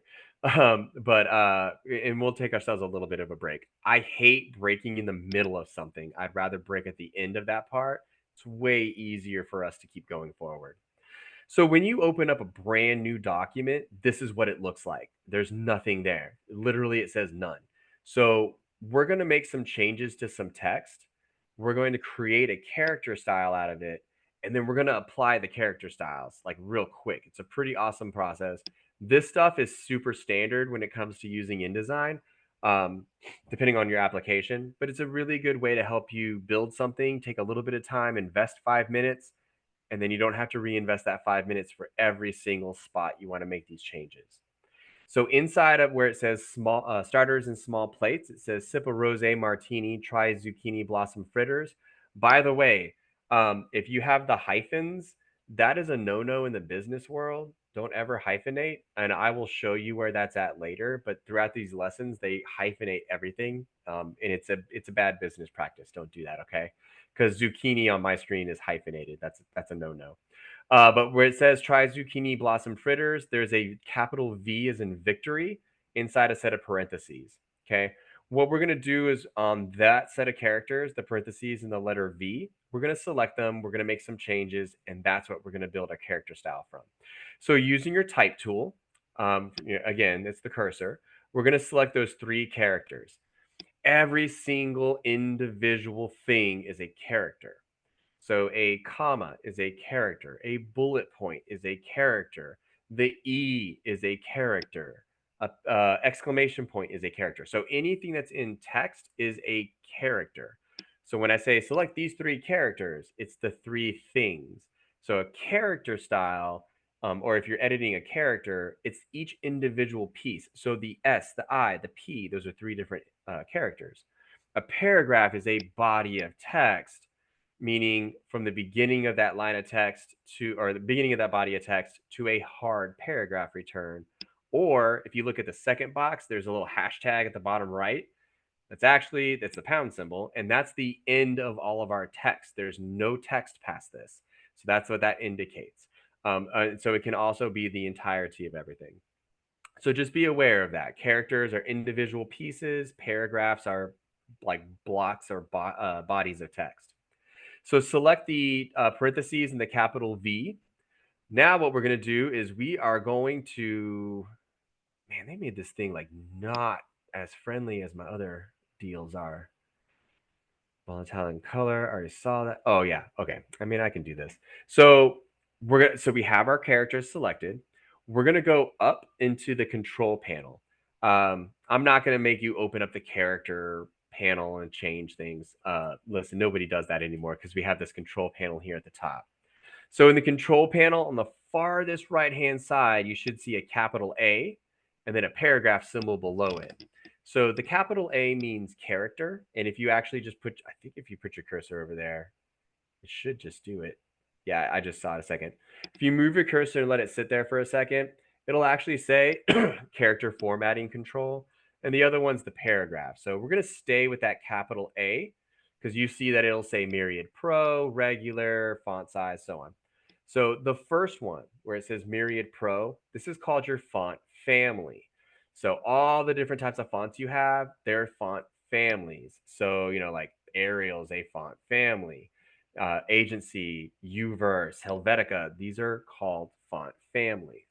So below it, right now it says regular. Pretty common ones you'll see are italic and bold. These are called a font style. So what it does is it changes the way that text or that font looks based on if you want it to be italicized, bold. You'll see a ton of other ones like medium, black is like supposed to be super bold. There's also a word called oblique. It's OBLIQUE. That is another way of saying italicize or italics. So if you ever see the word oblique, know that that means italic. Okay. So this is called your font style because it changes the style of the font itself. We're going to change this to italic. Okay. So it's going to tilt, make it look all cool. Then we're going to jump to the next column of two options. The top one that says 8-point, this is your font size. Same thing like I mentioned before. If you put your cursor over that little t, big T that are right next to each other, it'll tell you that that's the font size. All right, so this is 8-point. We're not going to change the font size. We're just doing the italics, but I do need to change the color. Okay, so I'm going to show you guys. I'm actually going to take you guys to the side rather than the control panel. So we're going to jump to the right side of our screen, and we're going to use what's called swatches. It's got 6 boxes. It's 2 rows of 3 boxes. If yours is set up as a standard, the way you start the program, it should be the second option from the bottom. If you don't see the swatches panel option there, you can actually go to Window and then go into Color and go to swatches. So swatches are like paint swatches. If you go to the paint store, Sherwin-Williams, Home Depot, Lowe's, whatever, you go to the paint section, they have all those little samples so you can see what paints are supposed to look like. That's how swatches work. Their purpose is really that you have a central piece and you're not trying to remember what a color code was. We just use the swatches. We'll talk a lot about that in the color lesson because it's a very useful tool. But we just want to make sure that we can get into it first, okay? So once you're inside the swatches panel, you're going to see that there's a whole bunch of different colors. Currently, it has black selected, which is totally fine. We're going to select the one that says red bright. So that's going to change the color of our font. Okay. All right. So now our font is set this way. All we did was we changed the font style. So it went from regular to italics. And then we changed the color. Okay. That's it. Now, I need you to keep those 3 characters selected. And here's why. When you do a paragraph and you're creating a paragraph style, you really can just put your cursor inside the paragraph. You don't have to select the whole paragraph. And I'll reiterate that later. When it comes to characters, you have to select the characters. You can't just put your cursor there. It doesn't work. So make sure that those 3 characters, the parentheses and that capital V, that those are selected, okay? We're going to go over to our our character styles panel. There's a right in the top right corner, there's a little spot that's got 4 horizontal lines. Okay, so when you go to the top right corner of that panel, almost every panel has this. So you'll see 4 horizontal lines running sideways. This is called your panel menu. You just click on it once and it opens up a hidden menu. The panels themselves are just meant to be real simple to look at and maybe have like the most common things that you're going to need. But the panel menu has all the features that you're able to do with a specific type of tool. So for this one, when you click on that panel menu in the top right corner, it's going to drop open a box. You'll see a lot of different options. But right now, we're only going to really look at that first option, new character style. So let's create a new character style. Okay. Remember, yeah, go ahead. Where do you find the new character styles? Because mine is not up here. Okay, so you have the character styles panel, correct? Let me look real quick. The panel. So go Okay. to the type menu at the top. Oh, I got character styles. It says none. How do I? Right. Okay, Okay. perfect. So that means that you're in the panel. So now you see those four horizontal lines in the top right corner, right above the lightning bolt? Yes. Click that. Okay. That's your panel menu. So we're going to be coming to panel menus quite a bit. Okay. So every panel, like just about every panel has one. Once you click it, the first option says new character style. Should be the very first option. Okay, I got it. It says none. But yeah, got it. Well, you have to create a new character. It's going to open up a new panel. Okay. So Okay. click on those four lines in the top right corner. It's going to open up a menu. At the very top is new character style. At the very bottom is small panel rows. Do you see the new character style option? Uh, I'm looking. Where would it be? Okay, go ahead and share your screen with me. Okay, hold on. The, mm, there we go. Okay. Okay, so I see the none. I'm not worried about that. Go Okay. to and click on those four lines at the very top right, right above the lightning bolt. Nope. That. Oh, okay. Boom. There you go. So Okay. those four lines are your panel menu. So anytime that we need to go to a panel menu, that's where you're going to click. Okay. Yeah. All right. So you see new character style at the top. Go ahead Yes. and click that. Perfecto. There we go. All right. So let me go back to my screen. Thank you, sir. Appreciate you sharing your screen for that. All right. So now we've got a new panel. So this is another floating panel. So let's take a look here. Number one, the first thing that you need to do in this panel is you need to click this box in the middle that says apply style to selection. Okay. What this means and what it's doing is by checking this box, which I need you to do, it's going to make sure that the three characters we currently have highlighted, it's going to make sure that they're associated to the style we're about to create. Okay. The next thing I want you to check or to click is at the very bottom left where it says preview. Okay. We want to make sure that we can see any changes that we might be doing. We're not going to make any changes inside this panel in terms of the way that the characters look. We're just going to change stuff on this part of the panel. But later, they're going to show you how you can make changes inside this panel. Like I can change the color from here, I can change the font from here, that kind of stuff. We're not going to do that this time. But preview, if there's a preview box there, always check it. And the good thing is that the preview button and the apply style to selection, those both will remain turned on if you check them. If you uncheck them, they'll stay turned off. Unless you get a giant updated version like we do now, because I've gone from 2023 to 2024, so it always resets that stuff when I get a new edition out or a new version. Okay, so just always make sure that those are checked. Let's start at the very top. It says style name. I cannot emphasize this enough. You have to name things according to what they are, and I always say, think of it like this: if somebody is going to come in behind you and work on something for you, how can you make it as easy for them to navigate and know what's going on? I don't know what character style one is.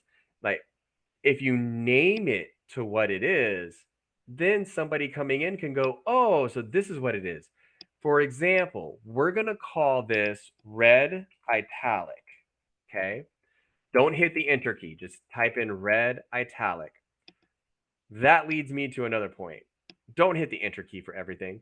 The tab key is your best friend in here. Okay.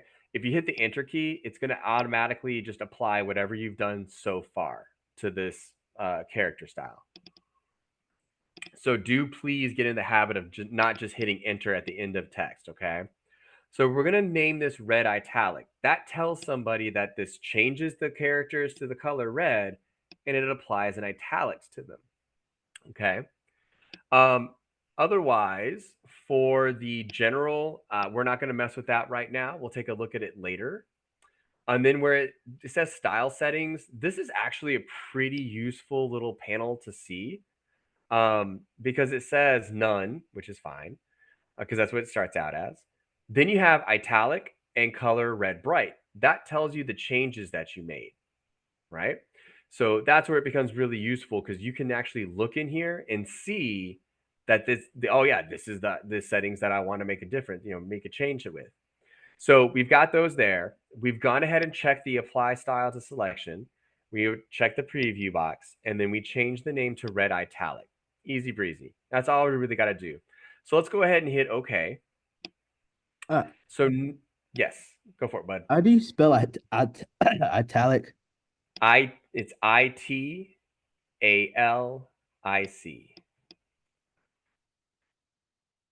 Hey, I got it in the chat for you too.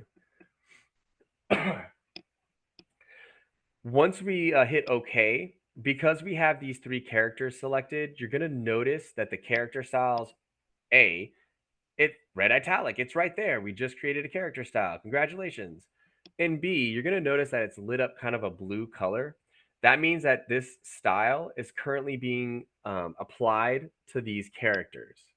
So what we're going to do is, for anywhere that it has that V or the GF, so V stands for vegan, GF stands for gluten free, we're going to select the parentheses and those characters. So for example, I'm going to use my type tool. I'm going to select where it says or green or braised dandelion greens. I'm going to select that parentheses V comma GF in the parentheses. So again, you have to select the characters you want to apply a style to. So we're going to select all those characters, and then over in your character styles, just click red italic. Bink. And it actually just applies it. Don't forget the other side for entrees and desserts. We're going to do that too. So the V and the GF. Then once you have that done, just go ahead and choose edit, deselect all. Type the word done in chat when you're done with those 4 spots that you got to change the character. When you apply that character style, it's actually going to italicize them and change the color. All right, good job, Uthman.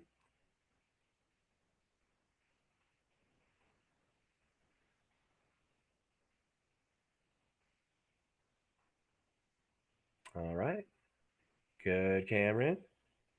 It didn't change the color for me. Oh, you know what? I bet you didn't change the color. So Oh, not a problem. Actually, I'll tell you what I do want you guys to do, I'm going to show you something on my screen, Silas. I'm going to show everybody, but I want you to pay attention because you can actually go in and do this. Okay. So what I want you to do is I want you to watch my screen, the Zoom meeting for a second.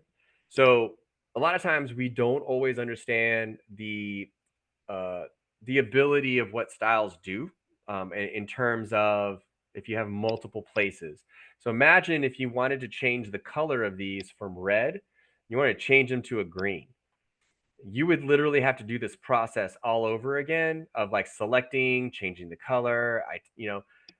What styles do is they eliminate that process, the over and over process. So for example, if I'm not, nothing is currently selected. So I've got nothing out here selected, no text, nothing. I'm going to change all of these at one time. So my client comes back and says, you know what? I don't really like those. Let's try a green. Okay. I can actually go into a style. Oops, is doing the name. Okay. The left-hand side, it's got a little navigation piece. I can go to color, character color. So as I can see here where character color is, I've got red bright selected. I can try the dark green. It just changed all these from bright red to dark green. I can go back and do it again. See, I didn't have to go through and select everything. The purple is okay. I think at the end of the day, the red is really the better one. I have actually had to do this. And so it's not just with character styles. This works with paragraph styles too. So being able to create a style and imagine that this character style, imagine this is being used across 50 something pages. And that means that the client wants you to change every spot that this is at. You have to go through the entire document unless you use styles. And then it's just changing the style. Once you change the style, it changes everywhere that it's been applied inside the document. Okay. All right. So it's about 3:10. We'll do 10 minutes. So 3:20 we'll come back. But if anybody has questions, I'm here for you as well. I just need to get some water, okay? So just make sure we're back here at 3:20, guys. And I'll be back in just a second because I got to get some more water, all right? All right.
Hello? Yo, what's up? Okay, I need to get the coloring down because that's the only thing that's tripped me up. So, Okay. So if you go over to your um hey, is it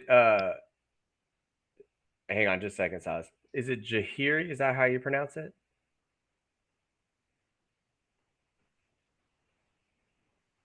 It's Jerry. Jerry, okay. I names are important. I just want to make sure. Jerry, welcome to class. I am recording this lesson, so I'm going to ask that when we're done tomorrow, I upload the video and I'll let everybody know. Just go over the first part of the video. Have you ever used InDesign before? Yes. Okay, cool. Like used it, or just opened it and like changed a couple things. Proposal coordination. So Okay, so drafting you're familiar, right? very. Um, Mhm. okay, great. So this first part, I'm taking them through kind of dipping their toes in the water with this. We're just doing a few things. If you want to watch for this lesson, not a big deal. There's probably going to be a lot of stuff that you already know, but there will probably more than likely, and I assure you there is content that you're not aware of. And so it might benefit you. But welcome to class. I know that you were late. No big deal. I'll change your attendance. I'm Paul. I've been teaching this class for 13 years and I am a professional designer. If you have any questions during this process, do not hesitate to stop me during the class. I'm happy to answer questions. If they are things that are outside of the lesson that we're working on, I may tell you to wait until a break. We're actually about to come back from a break. But otherwise, please do not hesitate to ask any questions, okay? Thank you. You're welcome. All right, so Silas, if you're looking at that character styles, double click not on the name, but just on that blue bar for red italic. Okay, I've clicked on the blue bar. Double click it. Okay. Should open up another panel. You see it? Okay, I did.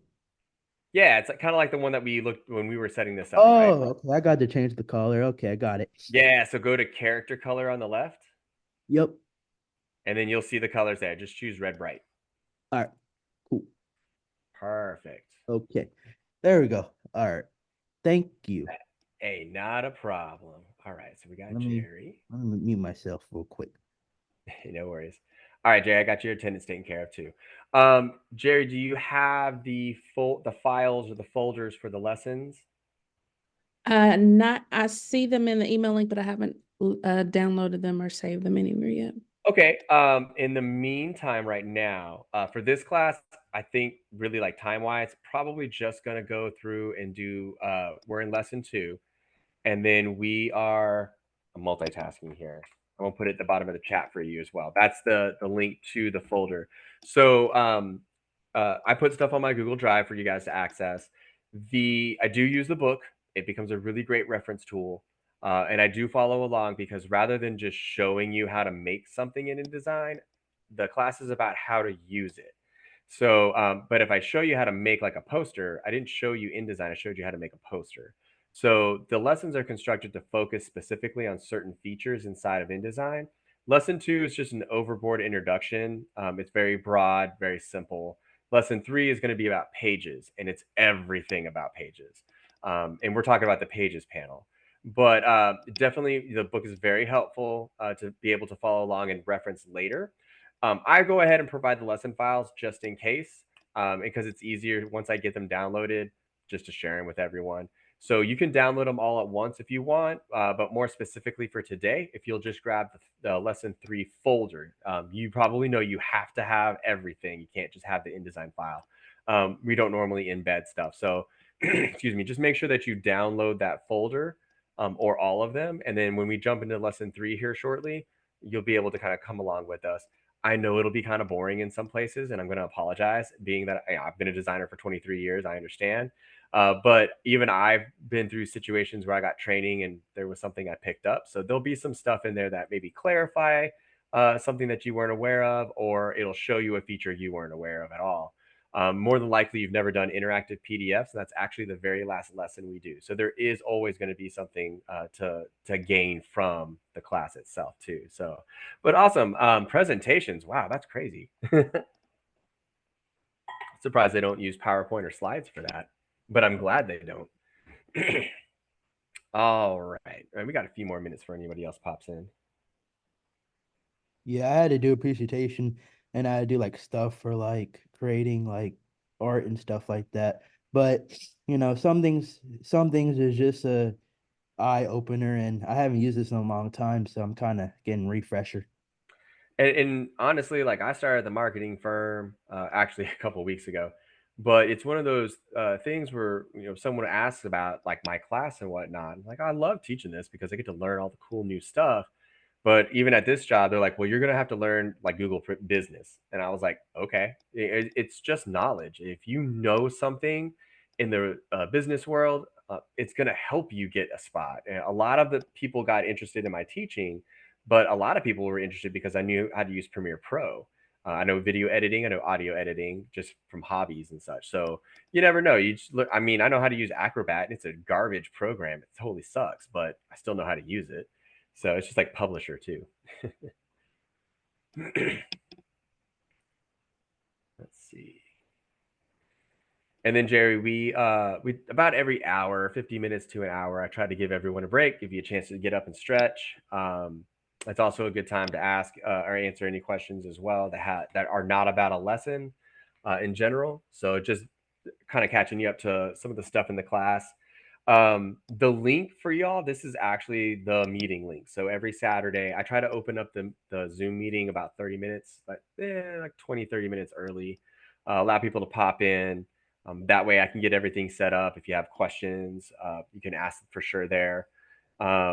I'll do that. And then once we're done with the recordings, it takes a little while to convert 4 hours of recording. So Sunday mornings, I upload everything. You will have noticed a folder in there called video sessions. So each recording will be there to reference later. If you are going to miss class, the email that had the link and everything, the signature has my cell phone and my email. Email me first. It's easier, especially if you have a question about a lesson. If I'm at work, I don't get to bust my phone out.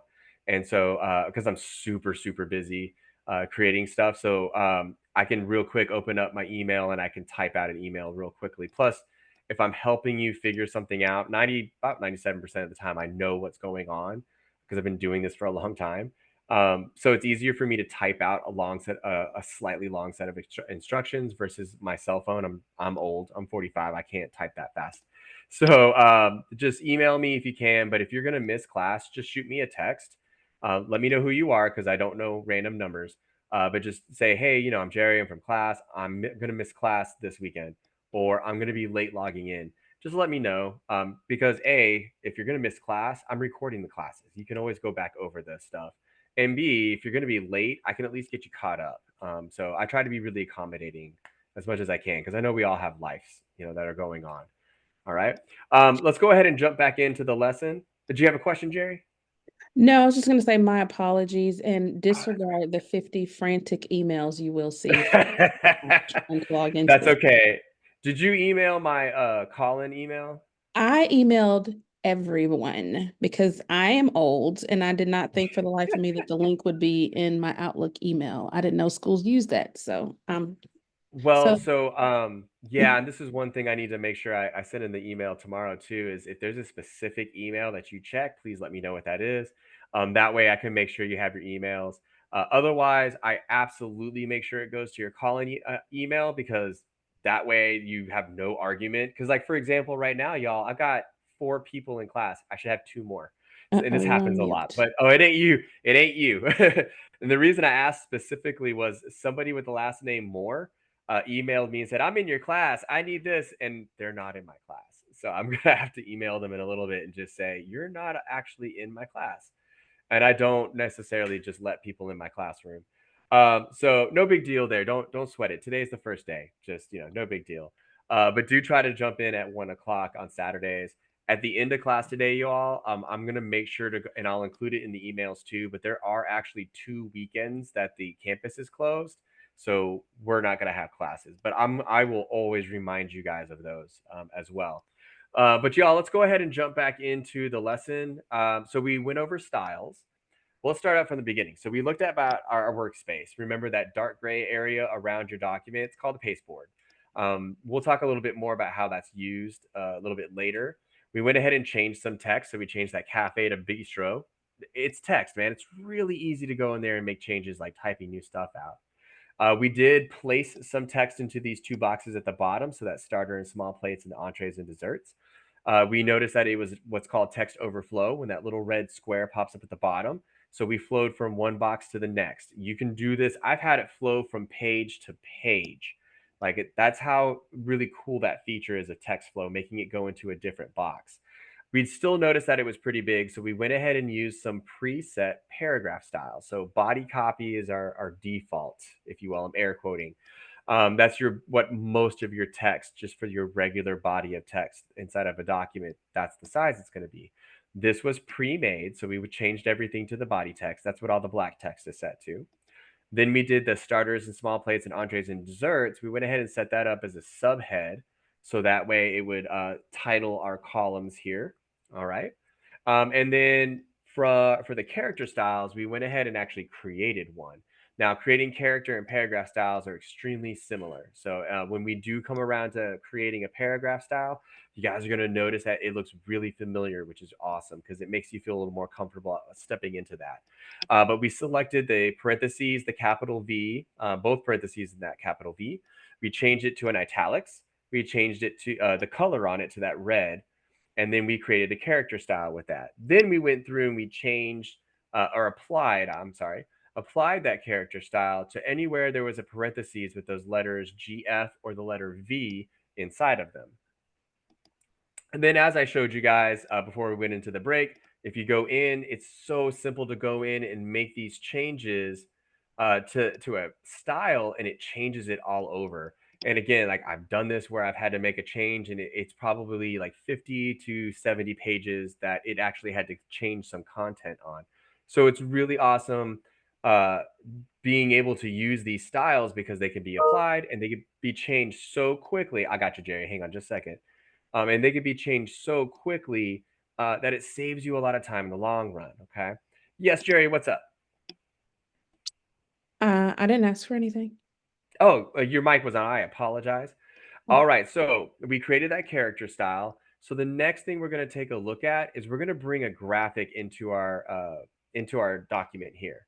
So I'm going to show you guys. Just go to the view menu at the top. Go to view.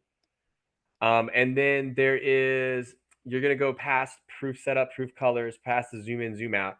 You have what says fit page in window and fit spread in window. We're actually going to look at what a spread is in the next lesson. But I want you to choose that option that says fit page in window. So the view menu, fit page in window. It does have a shortcut. I'll tell you guys the shortcut later because I'm not trying to inundate or overload you with shortcuts. But this will zoom us out so we can see the whole document. But I'm actually really going to keep my document this way. But we're going to look at that top right-hand corner where there's a whole bunch of empty space. So there's three ways that you can bring a graphic into a document. We're going to look at one of them today, and then we're going to look at the other ways as we go through lessons. They're not complicated. Two of them are very similar. It's just that there are three different ways to bring something in and put it into a box. With this one, what we're going to do is we're going to place the graphic, but instead of just clicking to put it into the document, we're going to click and we're going to drag so that we draw the frame, the box that it's going to be in as we're putting the graphic in. Sounds kind of weird. Follow along with me, but it will work. And we're going to put a graphic in there and it'll already have a graphic frame put around it. So we currently have nothing selected. Let's just make sure, go to the edit menu and make sure that deselect all is gray. If the deselect all is gray, that means that nothing is currently selected. And the important thing about that is we want to make sure that we don't have something selected because it will automatically put the picture in there. We got to be careful about that, okay? All right, so we have nothing selected. What I'm looking at, those two vertical, it's actually cyan, not blue, but those two cyan colored lines, those are guides. If you've used Adobe, Illustrator or Photoshop, you've seen these before. So we're gonna look where the right vertical line crosses that magenta margin line at the top. That's where we're gonna start, okay? We're gonna start right where they are. And then when we click, we're going to click, hold down the button, and we're going to drag our graphic down to where the horizontal guide, that cyan one, crosses the purple line on the right-hand side. So we're going to fill this entire space with our picture, okay? So let's go ahead and grab our graphic. We're going to go to the File menu at the top, go to the File menu at the top, and then go to Place. Trust me, we do this a lot. You're going to get real familiar with where Place is. And one thing to keep in mind too, that especially if you haven't really used InDesign, is that as the class moves along, things are going to pick up more, especially when we get into like lessons 5, 8, and so on. I'm not always going to navigate you. I'll say, hey, let's go to place, file and place, and then that's it. I'm just going to assume you know where certain things are. So we click on place. So we should pop up exactly where we were last time. So you're in your lesson 2 folder. We are going to choose the dining room JPEG. Remember, I don't recommend double clicking because if your system locks for a moment and it's thinking really hard, you might accidentally place it where it's not supposed to go. So I'm just going to select a dining room.jpg and hit open. And then, like I mentioned with the text when we were bringing that in, the cursor is going to show you a sample of what you're bringing. So this is actually what the little thumbnail is, the picture that we're bringing in ourselves. Since there is nothing in this right-hand corner of space, our cursor still has that right angled, the line at the top, the line at the bottom that are dotted right near the black arrow. But it would also be a parentheses, a symbol, if there was an empty frame there. Okay, so that what we saw with the text when we were placing it, same thing happens with the graphic. Okay, so like I said, we're gonna go with the top left corner of our cursor. where the vertical cyan guide, the vertical guide on the right, lines up with the magenta margin at the top. So it's just that whole blank space there in the top right. We're going to do the click and drag, which is where you click and hold down the button and you're going to drag it out. Okay. So we're just going to click and drag. I find it a lot easier to just follow the right hand corner or the corner opposite where you started. We're just going to bring our cursor all the way down to where that purple line lights up green. I'm going to tell you what that is in just a moment. Okay. So we're going to bring it out there. And then once that line turns green, go ahead and release the button and it will place your graphic. Especially because I am recording the lesson, I'm going to go ahead and do this again just in case. So we're going to go up to where the vertical guide on the right lines up with the margin at the top. That's the magenta and the cyan. I'm going to click and I'm going to drag out, and I like to stay at the bottom right corner as I'm going. I'm going to go over until it touches that right margin on the right-hand side. That's purple. It's going to light up green. That's actually a smart guide thing. I'm going to tell you in a second what that is. And once it turns up green, I'm just going to release my mouse, and that's actually going to put the graphic into a frame, and we have everything there. So Uthman, Silas, and Cameron, if you guys got that, go ahead and type "got it" in the chat. But this is how you draw the frame as you're placing your graphic. That's all it is. So we drew the frame so that the graphic would fit right into it. I have a question. So on my screen, I think I made a mistake earlier. Um, I have a not a cyan, but a blue line cutting down on the far right. I think I might have added it by accident. That's okay. Don't even worry about it. But you see that there's those two in the middle, right? Yeah. There's a two cyan, and then I'm saying like before the And kind of like that's, dark purple, I have yeah, another line like probably like an inch before it. It just you kind might of have like done it showed up. yeah, you might have done it by accident. Not a big deal in this case. Take it all the way to that purple line. Okay, all right. I got the image in. Okay, cool. Yeah, you probably accidentally put a guide there. Don't even sweat it. All right. Got that. Yeah, it's like okay, so let me share my screen. Uh Okay. Hold on. Let me Okay, so let me go here and share. Okay. So this is where I have problems. So when I try to move around, it Okay. like cuts off a little bit. Yeah, so what that is something I was actually about to talk about. So you got to be real careful because you guys, this is like a picture frame. So actually, I'm gonna explain it to you. I'm gonna unshare your screen because I'm gonna explain. So he's actually bringing up a really good point. So there's a reason that they're called a frame. Okay, so with the frame, think of like a picture frame. If you've ever seen the really nice picture frames, they have something on the inside of the frame. It's called a mat. And so it's usually cut out in the center. And it'll be like different color to kind of highlight the painting or the image or whatever. So that usually hides a little bit. So think of the frames in here like a picture frame. If the frame has a matting inside, it might cover some of, because I'm about to share my screen back up. It may cover some of the image. All right. So these are like picture frames, and you can adjust the picture frame however you want. The only problem is there's a picture inside the frame. So if you accidentally start moving the picture around, you might start to lose some of the picture by accident. So on my screen, I'm just going to kind of mess with this picture frame. In fact, I'll zoom in to show you guys. And he's bringing up something that I talk about anyways. So this image of a dining room table set and everything. See, I told you y'all. I hope I ate lunch because it's got food. But so this is a frame, and let me turn off my little deals. And it's got right now. Mine's got a blue box or a blue line around the frame itself. So this is the frame. I can literally take this frame and change the size, and it's going to magically cut it off. I call it the Harry Potter effect. It's like the Harry Potter paintings where they can walk off the painting, something like that. I can adjust the frame, and it will just hide the image. However, the image is still there. It's just hiding part of it. So it's like a window frame that you're looking out into something else, but it's holding a picture, hence the picture frame. Now, there's a little circle that pops up occasionally, seems to want to disappear. It's the term that it started out with is the donut. So this is the donut.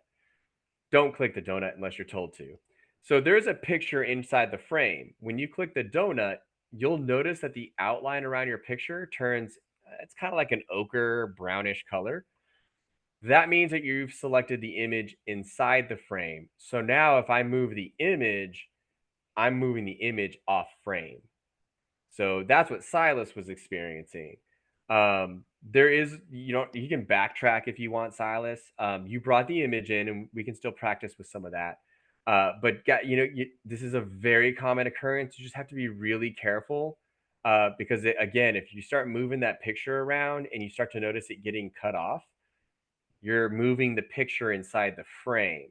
So how do you take care of that? Well, if you hit the escape key, it'll back you out to the frame. Just don't click the center of the frame or the center of the picture.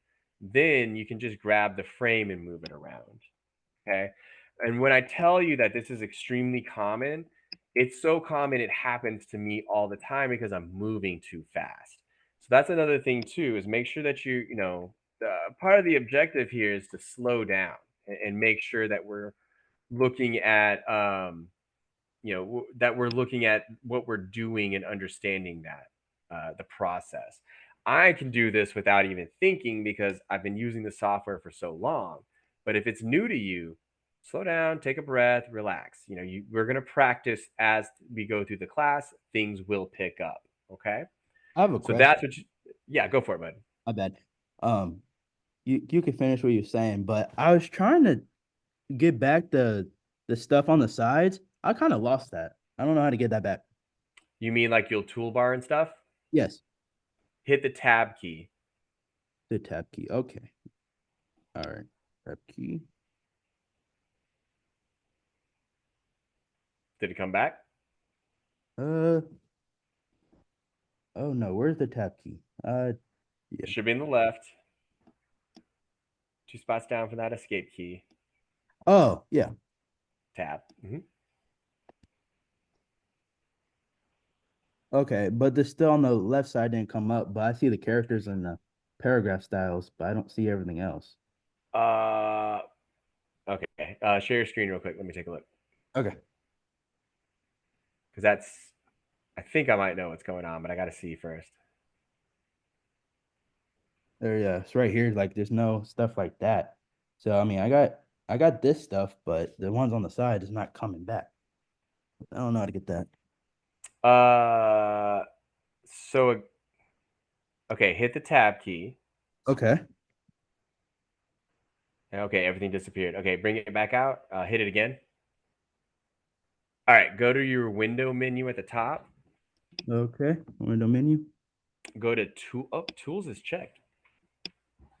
That is peculiar. Uncheck the tools. Click on tools so it goes away. Okay, go back and click it again. Kind of like see if we can make it appear. Oh, there is. Tab should have done it.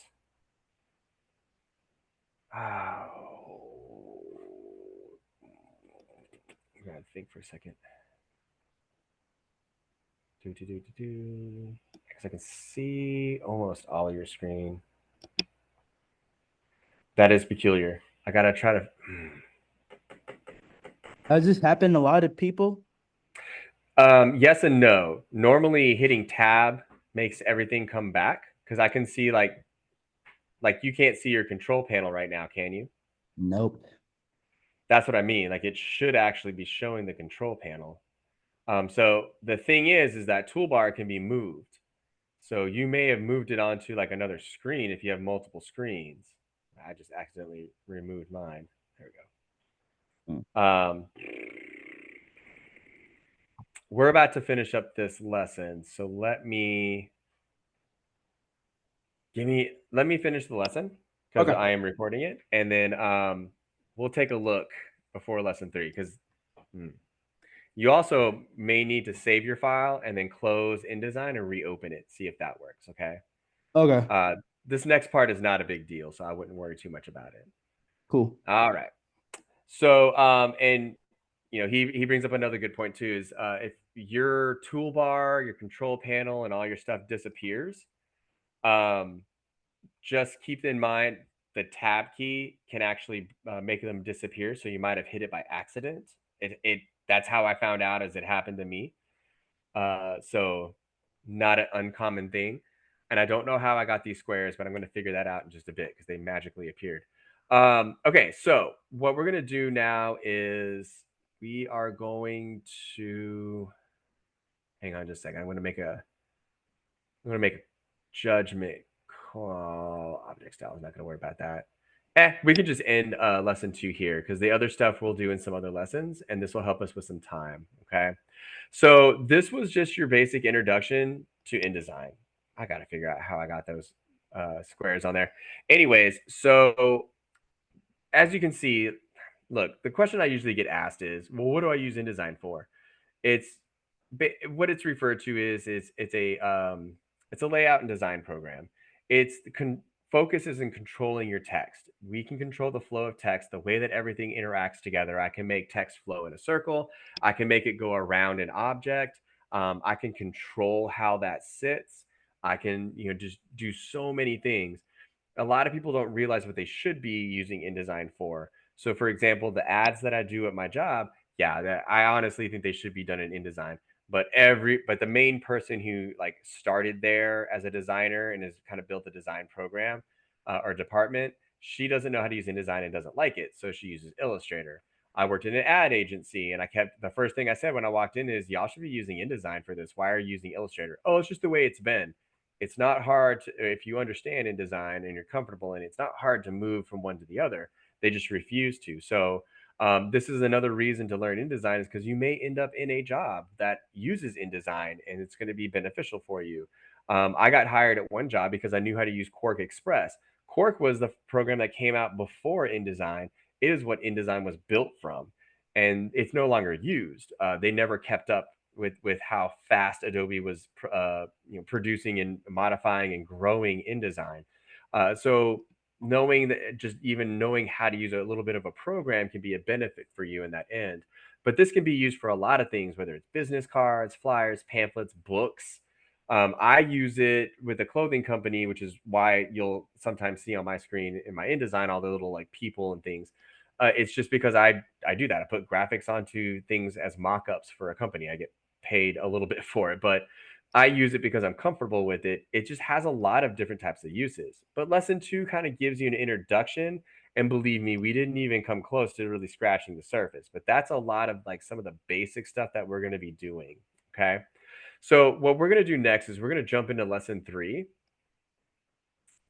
And like I told y'all at the beginning, I will trim out some of the information if I find it redundant, repetitive, or I just don't think it's really a benefit, or even if it's not used in the real world, because that's going to happen a lot in lesson 3, where it's something like that. But we're going to take a look at what's called pages. Let me make sure I get to the very start. So lesson 3 is the first and the only lesson that we have that does not have a start file. Okay. In fact, let me go ahead and start sharing my screen. Doop. All right. So yeah, so if I go to open, I'm going to navigate to my lesson 3 folder. You guys can get to your folder and you'll see that it has an end file and it has a trifold template file. There's no start file. So we're actually going to create our own document from scratch here, because honestly, that's something that it's a good idea to be familiar with, because you will be creating documents from scratch in the real world. But like I said, most all the lessons are going to start a file for you so that we're focused on something. But since this lesson is about pages, putting multiple pages in a document, that's why it's really important that we start a document from scratch. Okay. So we're going to go ahead and create a new document. Okay. Interesting. What we're going to do first, though, is I'm trying to look at, because it's the brand new edition of this book. So I'm looking at how they're setting things up. So the first thing we're going to do is we're going to create what's called a preset. The scenario here is that we make newsletters. And so we want to make sure that we're not constantly creating a brand new document with 8 pages every single time we come to InDesign to create a newsletter. So we're going to create a preset. And what that means is we're going to do all the settings, and it's going to save these settings so that we can access them later. Okay. So let's go to the file menu at the top. So go to top left at the file menu. And then there we go. It's towards kind of the bottom-ish, bottom middle. It says document presets. Okay, so you'll see I'll have like Adobe PDF presets in the middle. Just go a little bit down past the publish online document, and it says document presets. When you move your mouse there, you're going to notice that it pops out a window and it says define and default. That's all that should be there, unless you actually work in InDesign and have created presets. So we shouldn't have any presets. What we're going to do is we're going to choose the first option to define. We're going to create a preset. So we've gone to the file menu at the top. We've gone to document presets, and we're going to choose define. So this is going to open up a little panel there, and you should just have default. On the left hand or right hand side, you'll see OK, you'll see cancel, and then you'll say new or see new. We're going to choose new because we're going to create a new document preset. All right. When we get ready to open a document, this will look real similar what document setup looks like, or if you're opening a brand new document, not as a preset. So this will all look real familiar, but I do want to walk through it real quick with you. So for example, where it says document preset, I told y'all in lesson 2, and I will continue to say this throughout the entire class, please name things according to what they are. So in this case, I don't know what document preset 1 is. If I came behind you and saw that as a preset, I don't know what it is. We're creating a newsletter, so we're going to change that name to newsletter. Mine was booklet, so I had it set up as a booklet when I worked at the insurance broker. That kind of thing. So we always want to name it what it is. So if it's like say it's a billboard you're designing for Warner Brothers Media, you might put Warner Brothers billboard, maybe a size or something. Like you're gonna call it or billboard and put the size of the billboard, something like that, so that when you come in days, months later and see this preset, you know what it is, but just even based on the name. The next, yes, sir. How do you go to the new document of presets? Or how did you do So it?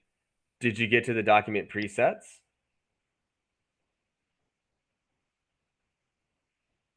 Were you able to get there, Silas?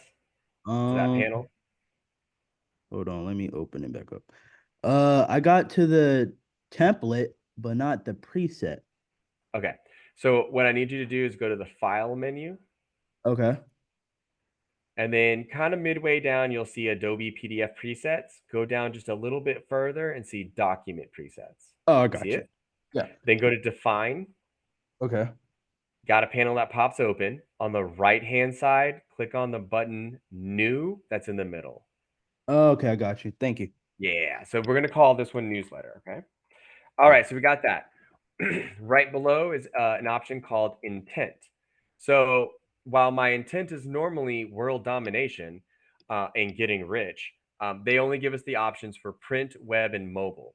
A lot of times, what we're creating is print, even if it's a digital piece that you're creating, that's okay. Print is just a standard one that we choose. You can do a lot with InDesign. It does animations. It will allow you to create that kind of interaction with the person. It does a whole bunch of crazy stuff.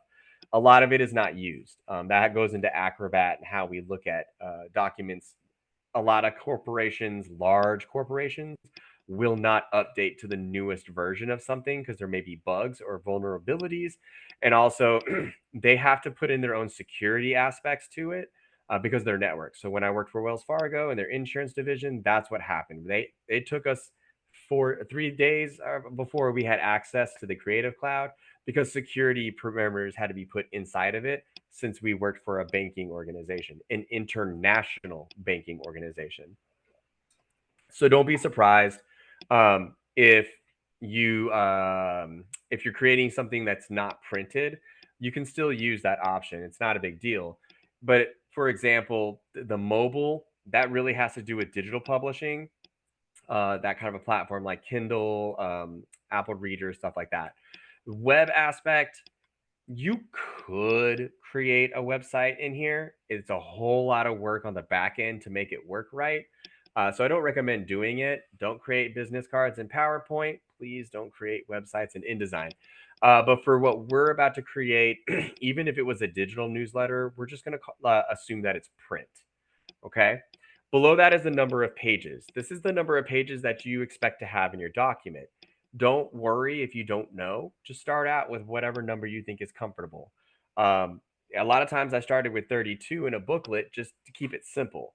And I would add or subtract based on my needs. So it's not a big deal. For number of pages, let's go ahead and put 8. Do not hit enter. You can hit tab. Because if you hit enter, it's going to actually save everything you have right now, and you'll have to go back to edit it. Okay. And then right below that says start page. You can actually start the page numbering at a different spot. So it doesn't have to be page 1. We are going to leave this alone. I normally have never had to change this. I just don't need to. If I have, it's been once, and I really don't remember the details. So just leave that alone. You'll be fine. The checkbox says facing pages. I'll actually explain what that is in a moment, but I like to keep it checked. You can uncheck it. It just, if you have 2 pages that would be next to each other in a book, that's what facing pages is. Again, we'll look at it in just a moment. But if you don't want that, it'll actually just stack them as individual pages. When I show you what facing pages are inside the document, I'll explain why there's a benefit to it, but depends on what you're doing. Go ahead and leave that box checked. It's totally fine. I have never checked the primary text frame. It throws a giant text frame that covers almost the entire page. It's stupid. It's a useless tool. I leave it alone. For the paper size or the page size, there's a lot of options here. So there's letter, there's legal, there's tabloid. By the way, tabloid also is known as ledger. It's an 11 by 17, just in case you didn't know. And then they have some half measurements here as well. These are just ones that come naturally with InDesign, and they're like kind of common possible use. Letter is the most common. If you've never seen the A's and the B's, and I think there's actually a C measurement, these are European measurements. They're specific page sizes. In fact, A4 is 9 by 12. I know that. I've known that for years. So I just happen to know that. But these are European. Don't be freaked out if someone tells you, I need something in a B5. If you don't know that measurement, you can actually go online, just look it up. There's so much information with that. There's also a preset size for business cards. They're 3.5 by 2 inches. I know that because I've done them for years. But that's up to you. You can choose this option however you want to build it. I don't know why they still have compact disc in here. By the way, it's 4 3/4 by 4 3/4. It's actually for the insert that goes in the front of a CD case, which nobody uses anymore. I don't even think I own CDs anymore, but it's still there. I only know the measurements because I'm originally from Austin, Texas, and I used to go and see bands, and I knew bands, and I used to make their album art like decades ago. So that's the only reason I know that. With the custom, you don't even have to select this option, but just know that it's there. We're gonna leave this as set as letter. So for the oh man, they do have the picas on this thing. Okay, so where it says width and height, don't freak out. Where it says width and height, if you start to change these numbers, it will immediately switch the page size to custom. So that's why I said you don't have to select it. You can just start making changes. Don't freak out. I don't know if anybody else has it. Mine has it set to what's called picas. So my width is 51p0. If you don't see that and you have inches, fantastic. Ignore what I'm about to say. If you do see this measurement in front of you, and the reason I'm bringing this up is because the book is showing inches and it's supposed to have everything in inches. So this may be Adobe's or whoever the publisher is on this, might be their mistake. Picas are a really, really old measurement used in graphic design. Nobody uses it. In fact, actually, last week we were laughing about it. I brought it up because I was like, yeah, my class is going to make, and I've got to teach them what picas are. And then we all chuckled, except for the guy who didn't know what picas were.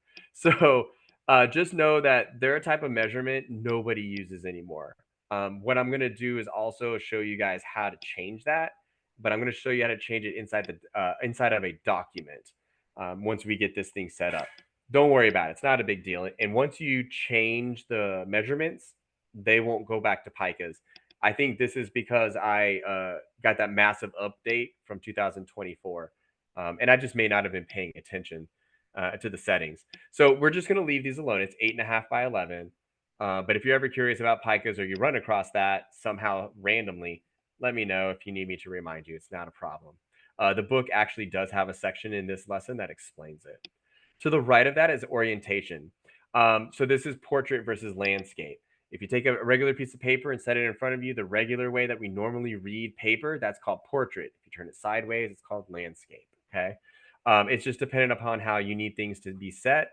We're going to leave it at portrait. That's a default for it. Where it says columns, this is not columns of text. I kind of mentioned this earlier. It's actually about measurement. So we're going to talk about that as part of the lesson. For this one, they want us to change that number from 1 to 3. Once we open the document, I'll kind of point it out to you and you'll see the columns. For the gutter, yeah, it says 0.125. Is that right? Okay, so it should be 0.125 inches or 0p9. Just make sure you make that change. So 0.125 inches, or if your screen says picas, it'll be 0p9, which is 0 pica 9. All right. Below that, we have what's called margins. So remember, I said these are the purple and magenta lines that are inside the paper. This is what creates your live space. Normally, as a good rule of thumb, we would set stuff up with a ½ inch margin, which means it just moves those lines half of an inch inside. It's a good space. It gives you some extra cushion because of a shift on the printer. I know they do the 1/4 inch border around, like I told you before. Commercial printers don't print to edges. So doing a ½ inch gives you just a little bit more wiggle room. I just always found, like over the past several years, it's a safe space to be in. So I just usually go ahead and leave that as a ½ inch. They do want us to make these changes because you can actually change these individually based on your project. Now, this newsletter is actually going to have some title tabs at the top. So we're going to make adjustments so that the top of the page has a lot of room for us. And then the bottom of the page is going to have a little extra space because we're going to put page numbers there. So we're going to make some changes to this. But first, there's a chain that's inside where it says top, bottom, inside, outside. That's a link. So, are linking these all together. So, if you make a change to any of these numbers, it's going to change all of them to be the same. So, it links them together. We need to break that link. So, we're going to break the chain. Just click it once. It'll do the chain links, but there'll be a diagonal line through it. That means you broke that link. So, no big deal there. So, the first one, now the tab key is your friend, but the first one for the top, this is going to be 1.3125. I'll even type it in the chat for you, okay?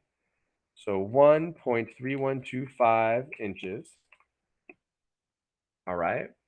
Let me put in my inch sign. Yeah, 1.3125 inches, and then hit tab. Okay.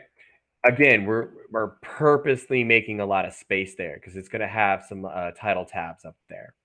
For the bottom, it's going to be 0.375, 0.375.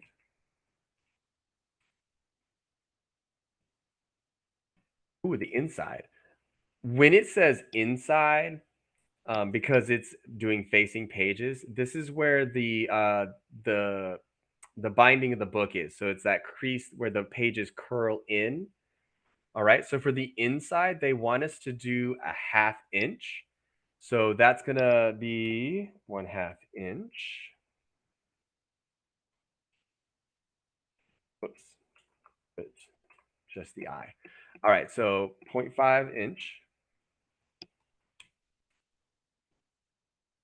Yeah, I thought so. And then the outside. So this is the edges of both sides of the papers. That's going to be a 1/4 inch. So 0.25 inches. Yeah. All right. We're not done yet. So that should give you an idea of being able to change these separately. It just means you're thinking ahead of time. We can always change the margins inside the document once we started. This is just a good idea of building something before you have to start the project, because we're going to be using this newsletter layout all the time. Go ahead and click the arrow next to bleed and slug. That's going to drop down a little menu down here. If you're not familiar with what bleed is, what they do when a printer can't print edge to edge, they actually take the document and they print it bigger, and then they trim it to the size. So they actually would probably take an 8.5 by 11 and make it a 9 by 12, and then they just trim off all the extra paper, so it's trimmed down to 8.5 by 11, and that's how they make it look like they printed to the edge. A lot of times when you talk to a printer, they'll let you know if you need a bleed based on your project or what your needs are.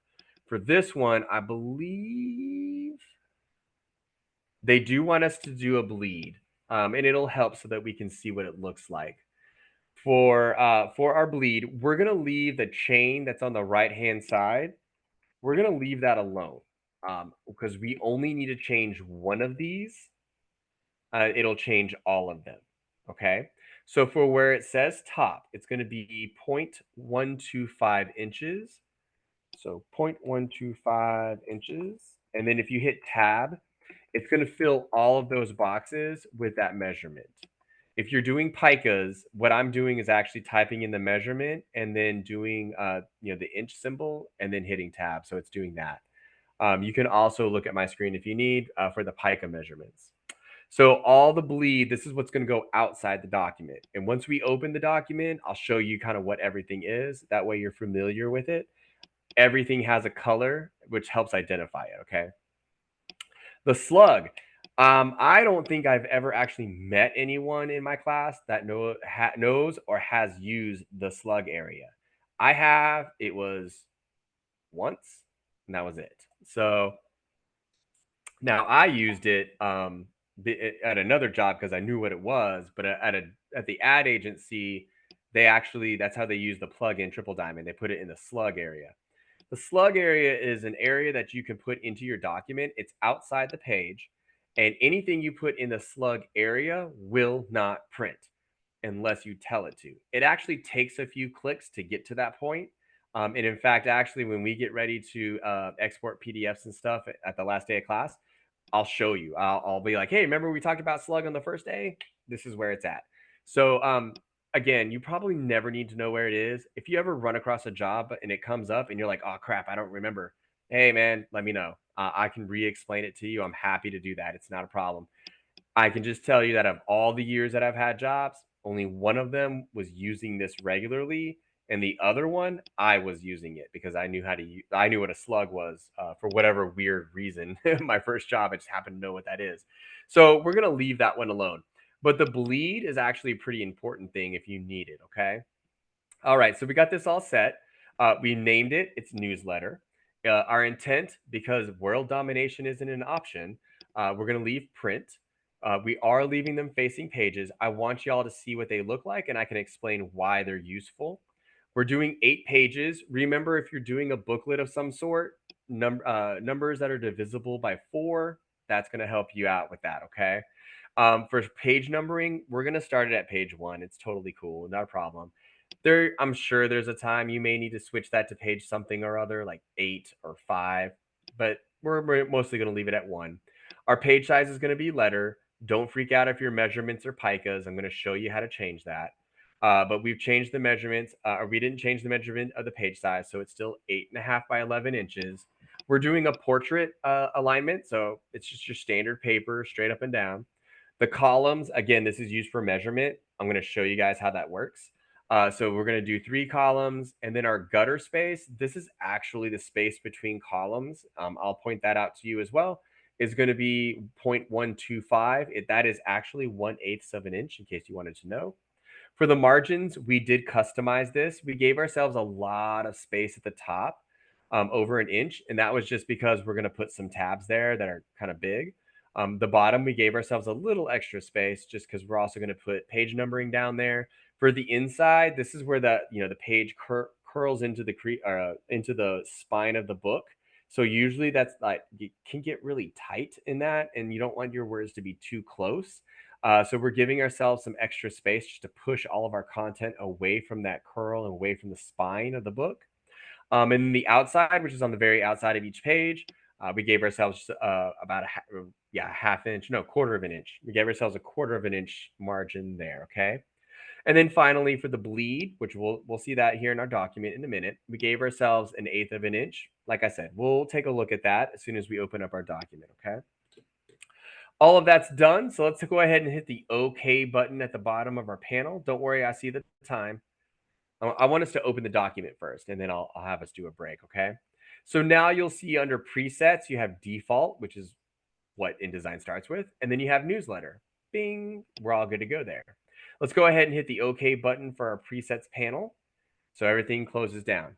So the reason we're not seeing anything right now is we just went ahead and told InDesign, here's a whole bunch of settings for a document that I'm about to create. And I create a lot of this document like every other month. So I don't want to have to keep typing all those settings in. That's what the preset's for. We don't have to do that anymore. Okay. With that said, let's go ahead and open up a document. We're going to use the newsletter presets with all of our presettings. Hang on, Uthman. And that way we can see everything set. What you got, Uthman? What's up? I had typed it in the chat, but for the gutter, it was 0.1235. They jump back up. The gutter 0.125. 0.125. Mhm. Okay. All Did right, you get got the it. Thank you. margins? Okay, cool. Yeah. Perfect. No problems. All right. So once you get that all set up, we're looking at our screen. Let's go to the file menu and go to new document. So we're going to go to file, new document. We set up all these presets because we open this type of document all the time. So we don't want to have to type in everything all the time. Okay. It's easier just to set a preset so we could just choose that. Now, this is where Adobe kind of frustrated me. I think it was stupid of them. So they don't have an option that says preset. Why would you call them presets if you don't have the option labeled as presets? If you look to the right-hand side, you'll see all the settings. This is all the stuff that we were just looking at. It's literally all the settings we were just looking at. So you could construct your document if you need, but why type all of that when we got a preset? That's why we set up a preset. So I'm not worried about customs or anything that's over here. At the top where it says recent, click on saved, and you'll see default and newsletter. I don't know why they call it saved. That was stupid. I want to call someone there and yell at them and just get them to explain why, because it disconnects. But this is where your presets are. All right. It actually took me a couple weeks to figure this out because I was super mad. So we're going to click on the saved tab at the top, and then we're going to choose newsletter. When you click on it, you're going to notice that the settings are there. Everything that you had, your margins. So next month, when you have to do the April newsletter, all the settings are already there. May, settings are already there. June, July, everything. The settings are already there. You don't have to type this up again. That's what a preset's about. Okay. So let's go ahead and click the create button on the bottom right of our little panel. And ta-da, we open up our document. Again, I'm aware of the time. I'm just going to kind of walk through because I know we're going to take a break. I just want to walk through and show you guys this stuff. So that red line that's on the outside of the white space, that's your bleed. Anything that is between the black line on the edge of the white space and that red line is going to get cut off. Okay. That's how you make things look like it printed to the edge. When we go on the inside, you see your margins. So the magenta is at the top of the bottom, and the purple lines are the vertical. And then you see the ones in the middle. So these columns, they're actually used for measurement. Think of a newspaper. I want a picture that's 2 columns wide, and then I'm going to post an article below it that's going to take up 2 columns. Or I can say the picture is going to be 2 columns wide, the article is going to be 3 columns wide. That's how, and sometimes I think if you watch movies that have like a newspaper or a printing place, they'll talk, or a publication, they'll talk like that. So that's actually how these are used. They use a column structure to help them organize newspapers. I've never worked at a newspaper. I knew somebody who actually did. So they kind of explained that to me as well. So if you want, you can use your mouse wheel and we'll just scroll down This is a way to navigate between pages. If you scroll down just a bit, you're going to notice that there are two pages right next to each other. This is called facing pages. These pages, like if you open a book, it's two pages that face each other when they're closed. So that's what facing pages references is having two pages that when you open a book, they would be next to each other. So why would we want this? Well, think about a two-page spread. If I make a picture that goes across one page and goes into the second page, think of magazines, publications that you've looked at that have had that kind of stuff happen. Because I've done books that have had that. That's what this is about, is being able to control visually and see what two pages next to each other look like. For me, I like facing pages. They feel really comfortable. But if you're doing like a single document, or you're more comfortable with just having one page at a time, that's totally understandable. But for this lesson, let's keep it as facing pages just to kind of help you understand how they work. Okay. So that's facing pages. And with that, we'll get started on the lesson here in a bit, but I do want to make sure we take our break. So let's do, it's 4:10. Um, we'll do 10 minutes. It's fine. So we'll come back at 4:20 and then we'll be able to jump in and we're going to start this lesson. I am going to save everything, so that next class will all start at the same point. Okay. All right, guys. So 10-minute break. If anybody has questions, I'm here for you. I have a question. I got lost. How do I Okay, so can I share my screen again? I'm sorry. Yep. Go for it. Hey, man, Silas, we're gonna get you on like up to speed. Don't worry, buddy. Okay. You, So you- yeah. go for it. Go ahead. Oh, there you go. Okay, so I got up to here, but it's like 3 though. Did I do it wrong or something? Oh, you opened up okay, you have a trifold thing going on. So you see here at the top, where it says 03 trifold template.indd. Yeah. You opened up a trifold template.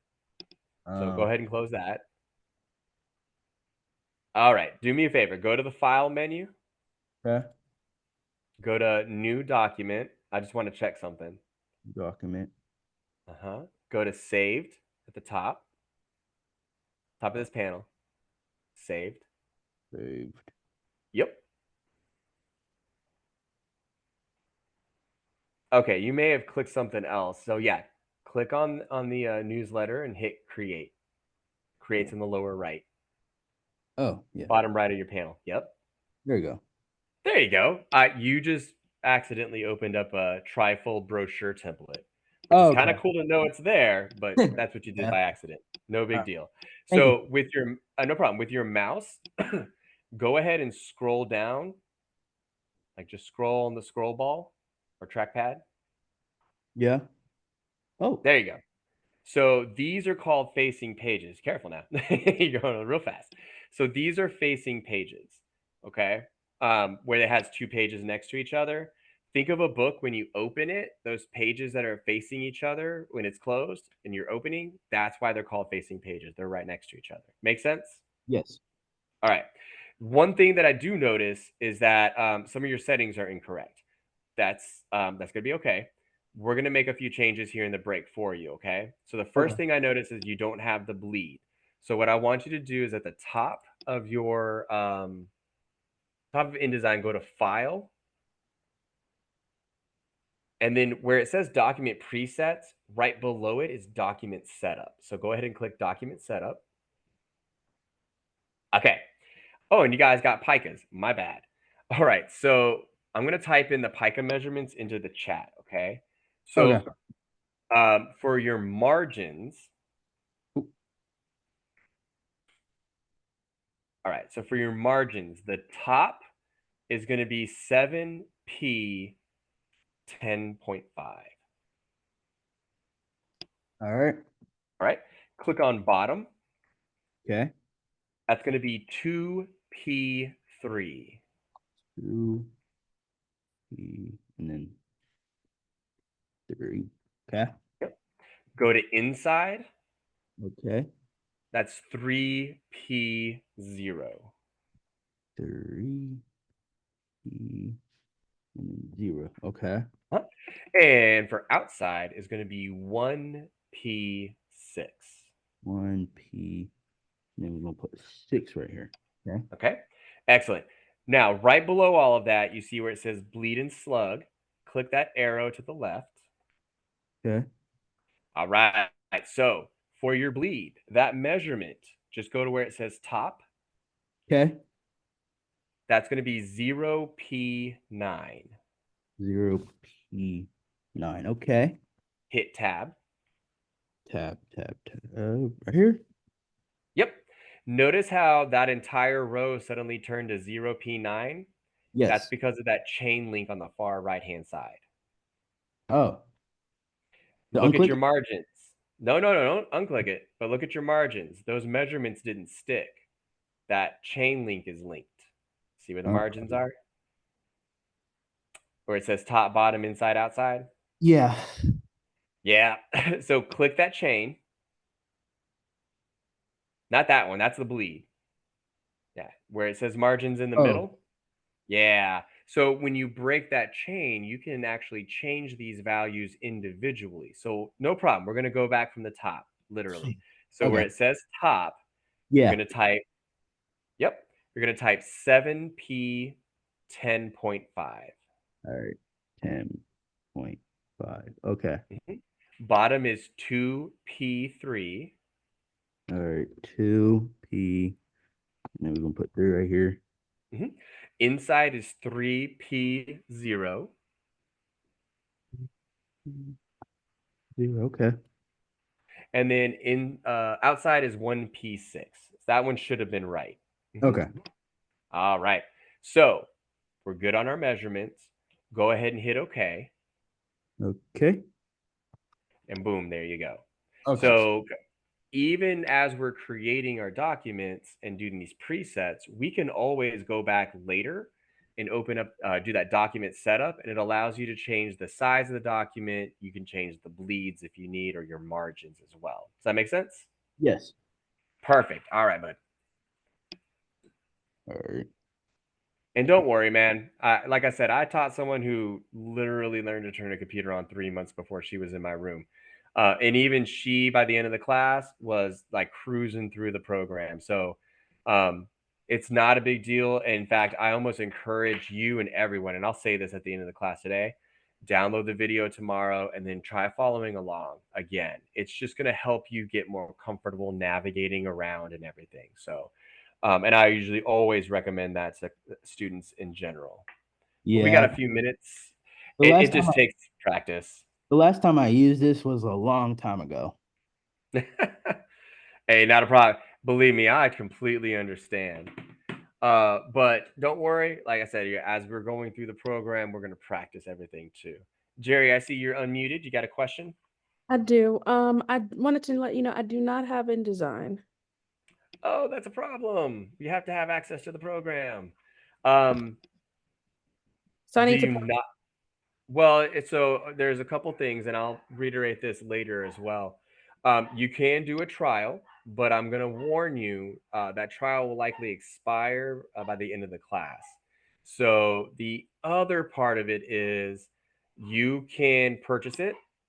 There is, since I'm talking about it, I can bring it up when we come back to. Let me look at this. Adobe. Because since you all are students, even though this is continuing education, you are absolutely still considered students. And there is a way to get a discounted uh, license for this. Yes. Okay, perfect. I'm going to put that link in the chat for you. And I'm actually going to screenshot it as well. All right. Just so you can kind of see what the link will get you. I don't think it lets me put pictures in there anymore. Why won't you let me do pictures? Okay, no big deal. If you click on that link, it will actually bring up students and teachers. And so you're students and you can do the Creative Cloud all apps for students and teachers. It's $20 a month. They make you pay 1 year up front. It's kind of a hit, but if you're taking other classes, this will benefit you. Trust me, from the $60 a month that it is full out, this is a hell of a deal. But you're definitely going to have to access the program to learn, to really learn the programs themselves. Being realistic and having been laid off and unemployed several times, if you need access and money's kind of tight on that end, campuses like the uh, Courtyard campus at Preston, and I believe someone told me the one in Frisco has the computer lab. Just double check that they have access to that, to the Creative Cloud for you in the computer lab. But you can actually go to those labs and during their times that they're open, and you can use the software there. I literally have had a student in a lab while I'm teaching my class. So you just take a pair of headphones so that you can listen to the class, and then you can follow us along using the software there. I try to be realistic about it. I know everyone's strapped for cash these days and have been for quite a bit. So if the subscription doesn't work for you, the labs will have access to it. Does that help?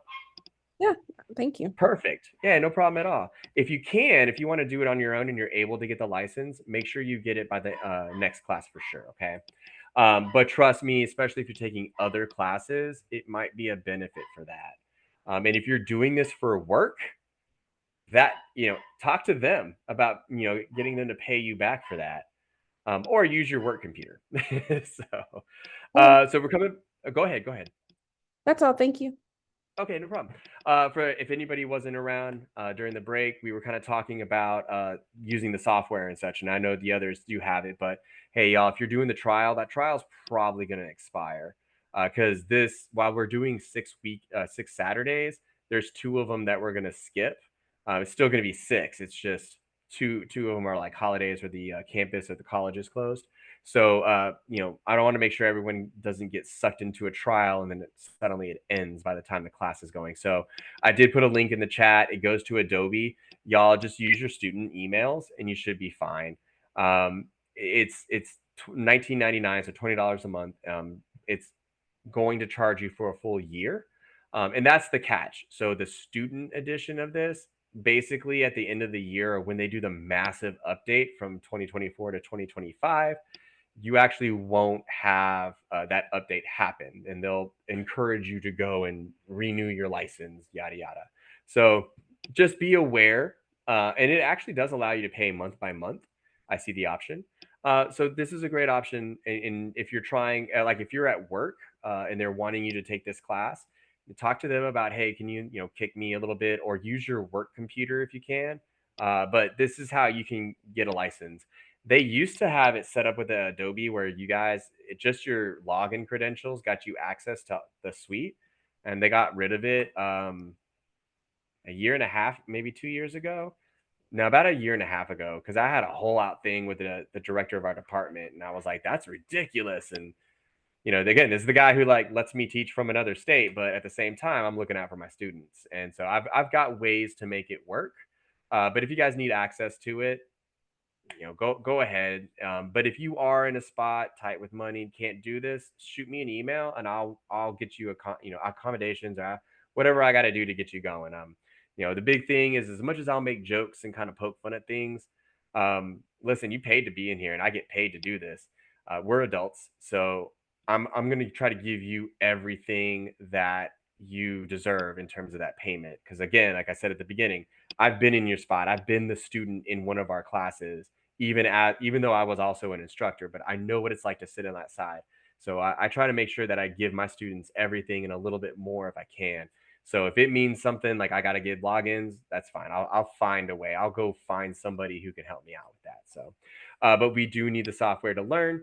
But we're back, and we're gonna kind of again, we're gonna stop in the middle or some point in lesson 3, which is totally normal. I expected it. So don't worry about that. I'll save the file.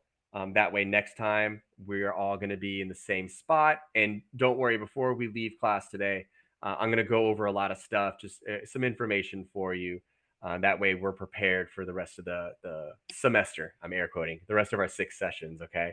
So we opened up our document, we set up our newsletter. Preset. So this is again, the preset's the idea that we're using something more than once. This is something that we're normally going to be doing. We're creating newsletters every month. Okay. So let's go over, we're going to take a look at what's called the Pages panel. If you're looking at your screen, it's on the right-hand side, more than likely. It does have what looks like two pages where the corners are curled. That's that panel. If you don't see that panel, no biggie. Go to the window menu at the top. Just go to the window menu at the top. Remember, this menu is in alphabetical order. It's freaking awesome. But we're going to go to the window menu at the top, and then you can choose pages. We're just opening up the pages panel, okay? I love this panel, especially if you're creating a multiple page document. You'll be in here, quite a bit. So when we look at it, there's two sections that we see. The top part that has none and a dash parent, and then you have all these pages that are at the bottom, so pages 1 through 8. I'm going to real quick go over the anatomy of this panel, and then I'll show you how you can use it for navigation. So the top part, they actually changed this a couple of years ago. It used to be called master, they changed this last year. It used to be called master pages. Now they're called parent pages. And it actually works out because there's a couple places in this lesson where we talk about the parent-child relationship in terms of files or pages. So what you do in one affects the other, but it doesn't go backwards. And so I think that's why they changed it to parent, which works out pretty well. I kind of like that. So occasionally I may throw out the word master, and I'll correct myself immediately because I'm trying to get myself to calling them parent pages. But we're going to talk about parent pages actually really quickly here in a bit. Whatever you do in a parent page, it shows up on the rest of your document. So that it says a parent. That A is in reference to what you see in the documents. The A that's in the upper corners of these blank pages inside your document. Again, we're going to talk a little bit about parent page. We'll talk a lot about parent pages. We're going to talk a lot about them. So we'll talk about parent pages and how they relate to the rest of the document, and how you can create multiple ones, and how to see how they're applied differently. When we scooch down, you're going to see that you have documents or pages that go like pages 1 through 8. So this is your actual document. So what you do here only shows up on one page. What you do in the parent pages shows up on all the pages. And so, a lot of times what you're normally dealing with or interacting with are individual pages. But parent pages have a really usefulness to them, if you will. So for parent pages, for example, if you have page numbers inside your document, you're going to put those in your parent pages because then it's going to put them on every single page. Don't worry, we're actually going to do that in this lesson. And then if you look at the bottom of this panel, if your panel is real short, there's some vertical lines. It kind of looks like a texture grip at the bottom of your panel. If you move your cursor over that, it does an up and down arrow. You can click and elongate, if you will, your panel so you can see all of your pages if you need. Okay. And you're going to notice that they're all numbered. So the right-hand side of your document are odd, left-hand side are even. And also at the bottom, you see a trash can. You'll see a couple other symbols there. The trash can is really the one I'm more interested in and what we'll talk about or use. But so that's your pages panel. This is just a way to be able to navigate around. We're going to start with our navigation by navigating into the parent pages. So that in InDesign, when you're navigating in the pages panel, clicking once just selects it. So if you go up to the pages panel, what you want to do is actually double click the name A-parent. So in your pages panel, double click where it says A-parent. It's going to get a blue box around that. That lets you know that A, you are in the parent panel and you're addressing the A parent pages. And B, your screen's going to suddenly have two pages right next to each other. Remember, this is called facing pages. So this is what a 2-page spread would be set up with. But the important part is in pages that A parent name, that's lit up blue. That means you're working in the pages. Again, if you just click once, it ain't going to work. Click twice, so it works. Think tap once doesn't work, double tap works, okay? So what we do inside the parent pages affects the rest of the document. But what you do up here can be very useful and help you shortcut a lot of like layout, for example. What we're going to do is we're going to put a bunch of guides up here. And those guides are going to help us later inside of our document. We don't normally do this type of thing, putting guides into a mass or inside the parent pages. There are uses, like some of the not the first thing we do, but the second one where we actually start pulling guides out of the ruler. That actually, you might set some guides for your tabs or your page numbers, but we normally don't do a whole lot of stuff in the parent pages because your document is going to have all the content that you're trying to showcase. But this lesson is structured in a way to help you see things. So that's why we're going to do a lot of stuff that we're not normally doing in the real world. And I'll let you know that. But so all these guides that we're about to create, it's really so that you can see how they show up on other pages. All right. So you may not do this in the real world, but for the purposes of the lesson, it's going to help you give you some insight and some actual visual examples for you to see. So we're in the A parent panel, our pages at the top. We're going to create some guides. Now, back in the day, this first option was never available. So we were literally pulling guides out of the rulers. But if you know that you're going to have a certain setup, this could actually help you out with organizing the way your page is set up. So we're going to go to the top menus. We're going to choose layout, go to layout. You'll see that there's a pages option there. Honestly, I've never gone in here for that. It's a really long way to get to the point or getting to a page. You can use the pages panel. It's way easier.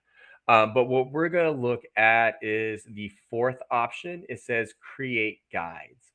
So we're at the layout menu at the top, and then we have the fourth option, create guides. We're going to click on that, and this will open up a panel for us. So we have rows and columns. Rows run horizontally, columns run vertical, just in case someone didn't know. So we're going to start out over here with the row. Now, I want you to check that preview box because it's actually going to show you what it's doing as well. So we check the preview box on the right-hand side of the panel. For the rows, we're going to change that number to 4. So 1, 2, 3, 4. You're going to see that there are now 4 rows in here, and it's got that tiny space between the rows. That's called a gutter space. Just like with your columns, you see that teeny tiny space between each one of these purple columns. That's called a gutter space. So gutter space is the space between columns. Okay. I'm gonna not follow the book on this next part. So for the gutter, the book wants us to keep it. I'm not going to. Just go ahead and eliminate that number. Oh, I need to show you guys how to take the picas off. I'll do that in just a second. For the gutter, I'm just going to leave it at 0. Oh, whoops. I accidentally exited out. 4, 0. There we go. So I'm just going to leave the gutter rows to 4. 4 rows with 0 gutter space. I just want single lines, okay? Now, this is currently setting up these columns to a page. So if you go from top to bottom, you see that there's one column or 1 row, 2 rows, 3 rows, 4 rows, right? Okay. Columns. There are no columns. We're going to set up 2 columns. What? Yes. Okay. So when you click it to do 1, it doesn't show anything. That's because what's already there is considered a column. Okay. So when we do 2 columns, you're going to see that it splits the vertical part of the page in half. So left to right, you have 1, 2 columns. We have gutter space. We don't need gutter space. So let's go ahead and put 0 in there. All right. So we have 4 rows, 2 columns. All right. And as you can see, it's already setting up all these guides for us. Kind of cool in that sense. All right. The next part, we're going to drop down and it says options. So it says fit guides to. We're currently set on pages or on the page. So what this is looking at is one individual page from top of the page where the black line is down to the bottom, and same for the side to side. Now, that might work sometimes, but the live area is what's inside the margins, and that's where we do our work. So we're not actually concerned about the outside space outside of the margins, especially because all of our margins are completely different from left, right, top, bottom, right? So in this case, it's actually better if we choose margins. Okay. So if we click that button, this is going to change everything. Now we're going to look inside the margins. Don't worry about what's outside the margins. Look on the inside. We got 1, 2, 3, 4 columns. The rows. The columns haven't changed, just the rows. So then this still has the 2 columns on the inside. All right. You're also going to notice, especially if you look at the top left, you're going to notice that vertical line running out of the purple, and you're going to notice the vertical line coming out of the top margin that's going left. So that's what it's doing there is it's actually separating the outside of the margins from where it's on the inside as well. It's just a lot of guides. But I would suggest choosing margins every time just because this is where you're working essentially is inside the margins, okay? Remove existing ruler guides. We didn't have any there, so we don't have to worry about it. But we have 4 rows, 2 columns, no gutters. And we went ahead and switched the guides to fit to margin. Okay. So let's go ahead and hit OK. Ta-da. All right. So it's I know you really can't see it in the pages panel, but all of these guides are now on every single page. Don't go look just yet. Okay. Because we're going to do a few more things up here. But before we wrap up, I'm definitely going to have you guys jump down and take a look at some of that stuff. Okay. All right. So creating the guides, it's a really cool feature. It's really helpful. Now, I normally just pull guides as I need them, but it's a really useful feature. So I like making sure my classes know that it's there. But there's also a way to manually do this. So what we're going to do is we're going to pull out some guides from the rulers. And that's actually how they normally came about. So you should definitely have your rulers there. So what we're gonna do, I'm putting the measurement into the chat. Yes, I'm putting the measurement in the chat. So we're gonna pull from the top ruler. All right. So the one across the top, it's literally click and drag. You're gonna click inside the ruler, bring yours down. Now, I don't want you to bring your cursor inside the document. If you do that, you're going to notice your guide only goes from side to side on one page. What I want you to do is move your cursor over to the paste board, which is off to the side, that dark gray space. You're going to notice your guide flies across both pages. If you're just needing a guide for a specific page, pull it down and go inside that page. But if you're pulling the guide down and you need it to go across both pages or multiple pages, go to the paste board and put it where you need it. All right. Oh, you know what? Release your mouse and then let's go to edit undo. I keep forgetting. I am sorry. We're going to eliminate that. Let me back up. I hate picas. I am so sorry. I need to turn the inches on for you guys because I know Silas has picas too. So let's do that real quick. Forget the guide for a second. We're going to go to the edit menu. It's been a while since I've had to switch this. So we're going to go to the edit menu. And then if you're on a Mac, you need to go to the InDesign name in the top left. So Windows machines, go to edit. Mac, you're going to go to where it says InDesign in the very top left of the InDesign panel, or the top left of your screen. Sorry, very, very top left of your screen. And then you're going to go to preferences. Okay. So when I did the whole like walk through some of these menus earlier, I mentioned we would be in here.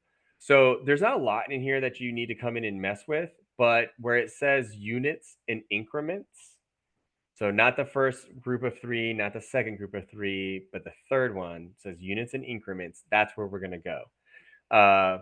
This is like increments for measurement and such. So the top option says ruler units. That's where this is important. Origin, don't mess with that. Just leave it alone. But where it says horizontal and vertical, if it says picas, change that to inches. Change it to inches. Like I said, picas is a measurement type that nobody uses anymore. Where it says other units, stroke, leave it alone. That's actually how stroke is measured, is in points. It'll say keyboard increments at the very bottom, leave it alone.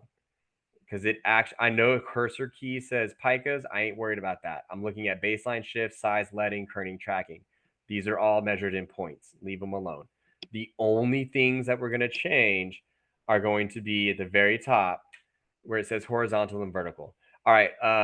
So go ahead and hit OK. All right, Silas, I need to get you caught up on you. You're right at the tail end of something we were doing. Go to where it says InDesign at the very, very, very top left of your screen. A menu is going to pop down and you're going to choose preferences. Okay. Let me know when you got that. Once you get to the preferences, it's going to kick out a side menu and you're going to choose units and increments. All right. Did you find the preferences? I'm I'm looking at Windows, right? You said? No, no, no, no, no. You're on a Mac. Oh, Yeah. So go to the very, very, very top left corner where it says InDesign, I mean, of your screen, like yeah. of your screen. You see it? Yes. Oh, Okay. preferences. I see it. Okay. When that menu kicks out to the side, choose increments or units and increments. It's the seventh option from the top. Units and increments. Oh, I see it. Click on that. Okay, I got All it. right. You see at the top on it says ruler units. It'll say horizontal and vertical. Change those from picas to inches. Just drop that menu down where it says picas and choose inches for both. That's it. Okay. Okay. All right. Hit OK. We're done. All right. Perfect. All right. So you guys, that's how you can change those measurements. Trust me, no one's going to come and say, I need a 50 pica 9 document. Nobody says that. In fact, a lot of designers, these younger designers, probably don't know what it is. So it's just something that's there so that you know. But that's how you change the increments. If you go to Europe or you're working with a European client, you can change it to meters, millimeters, and centimeters. They're actually there as an option. We're weird and crazy. We use imperial. We're doing inches. Okay. So now our document is set to inches. So we set up our guides, and now we're going to manually pull these guides down. This is where algebra is going to come into key. So X and Y coordinates. Okay. So with our cursor, we're going to go to the ruler at the top, and we're going to bring a measurement or bring a guide down. Like I said a moment ago, if you pull the guide down and your cursor is over your document pages, it's only going to go across one document. So this is great if you just need it on one page, but I don't. I need this to go across both pages for the 2-page spreads. So if you take your cursor, a click and drag is all you're doing. If you take your cursor and you move it over the paste board, you're going to see the line stretch straight across the screen. Like literally, it goes across the entire part of your document screen. This is great. So we want that. No big deal if you didn't get it. You can always go back and change it. What the other thing you're going to notice is that right next to your cursor is a little gray box, and it says Y colon, and then it has a measurement. This is another feature of smart guides. This is actually helping you with placing your guide that you're working with. So this guide needs to go to 0.375. I put that in the chat. So here's the thing. That one's a real tricky measurement to get to. I have it on my screen, but it's like real tricky. So even on my screen for the video recording, I'm going to go ahead and put this in the wrong place on purpose. Even if you accidentally place it somewhere it shouldn't go, if you look at your control panel at the top, you're going to notice that Y coordinate. Um, it'll tell you your measurement. So for example, I purposely put my guide at 0.76 inches. So I'm way far away from where I need to be, but that's okay. When a guide is selected, it turns blue. When it's not selected, it's that cyan color, that really, really weird light blue. So mine's still selected. I can actually, in my control panel, type in the proper measurement. So instead of 0.76, I'm going to type in 0.375. And when I hit tab, my guide goes to where it needs. So don't freak out. I make a game out of it for myself. How many times can I pull a guide out and put it in the right place the first time? It's probably a little over half because my mouse shifts. So, but just know that if your mouse shifts, if somebody bumps you, I've got a cat that likes to come and mess with me while I'm on my computer. And so that kind of stuff, maybe someone scares you and you put it in the wrong place. Not a big deal. Just select that guide and in the control panel, type in the measurement it's supposed to be at. Okay. So we're going to put a guide at 0.375. It's going to be kind of high up on your page. No big deal. All right. We're going to pull, there's supposed to be another guide that we pull out. I'm trying to get the measurement. Yes. Okay. The second guide that we're going to pull out, this one's going to go down towards the, oh, sorry. It's got a bunch of extra text in there. This is going to go towards the bottom of the page, and this is going to go at 10.75. So I'm just going to go to the ruler at the top of the document. I'm going to click and I'm going to drag out. Make sure this is on the paste board, that your cursor is on the paste board so that the line goes straight across both pages, okay? So I'm going to go to the top ruler, I'm going to click, and I'm going to drag this guide down. I'm looking at that little box. I'm going to 10.75. I'm going to try to get it up right on the first time. Ooh, I got it on the first time. Cool. So this is a little outside the margin. It's just further down the document page. All right. Type got it in the chat once you have both of those guides set.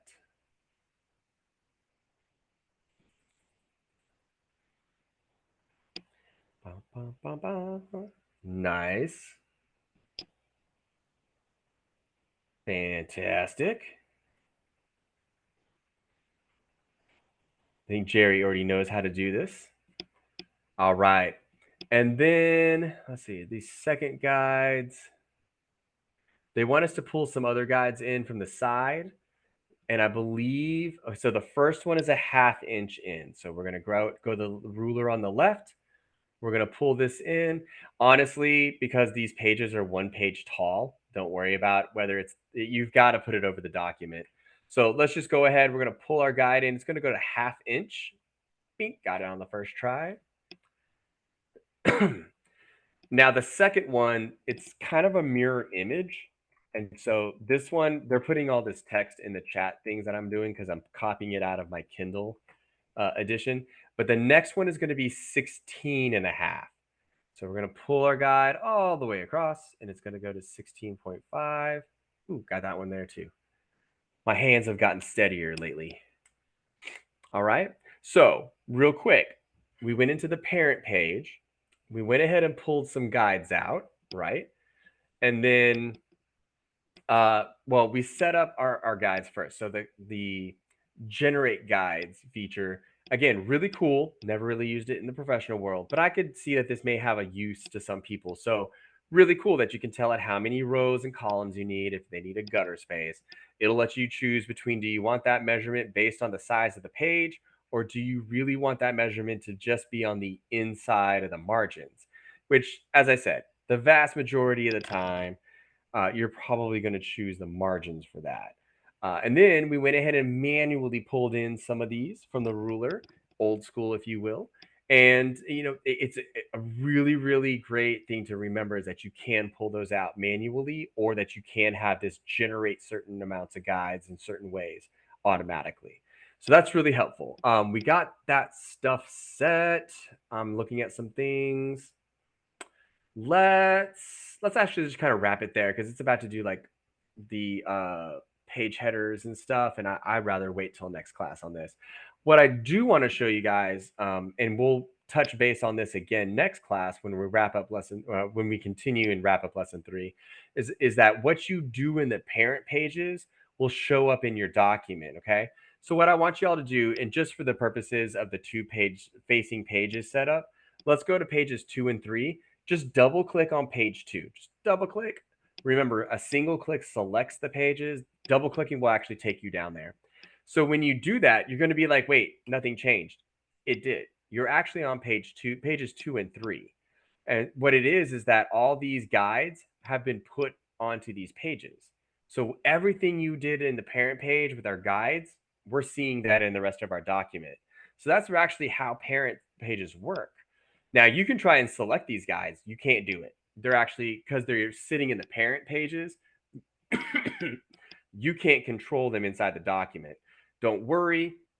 Way later down towards the end of the lesson, we're actually going to talk about how you can release things from the parent pages into the regular document. It's a part of the lesson, so don't worry about that. But I just wanted real quick before we decide to wrap up today to show you kind of what we're working towards, which is what you do in the parent. It's going to show up in your document. Okay. Does anybody have questions about lesson 3 so far in pages? Any questions at all? As I have said for 13 years, I assume your silence means no. So if you guys don't respond, I'm going to assume that the silence means yes or no based on the question. Okay. With that said, does anybody have questions about today's class? Anything that we've covered? I have one question. Okay, what's up? For this file, do you need us to save it And if we do, how do we save it? Excellent question. Thank you for asking. You do not have to save this. I'm actually going to save it. I'll even do it right now while I'm talking.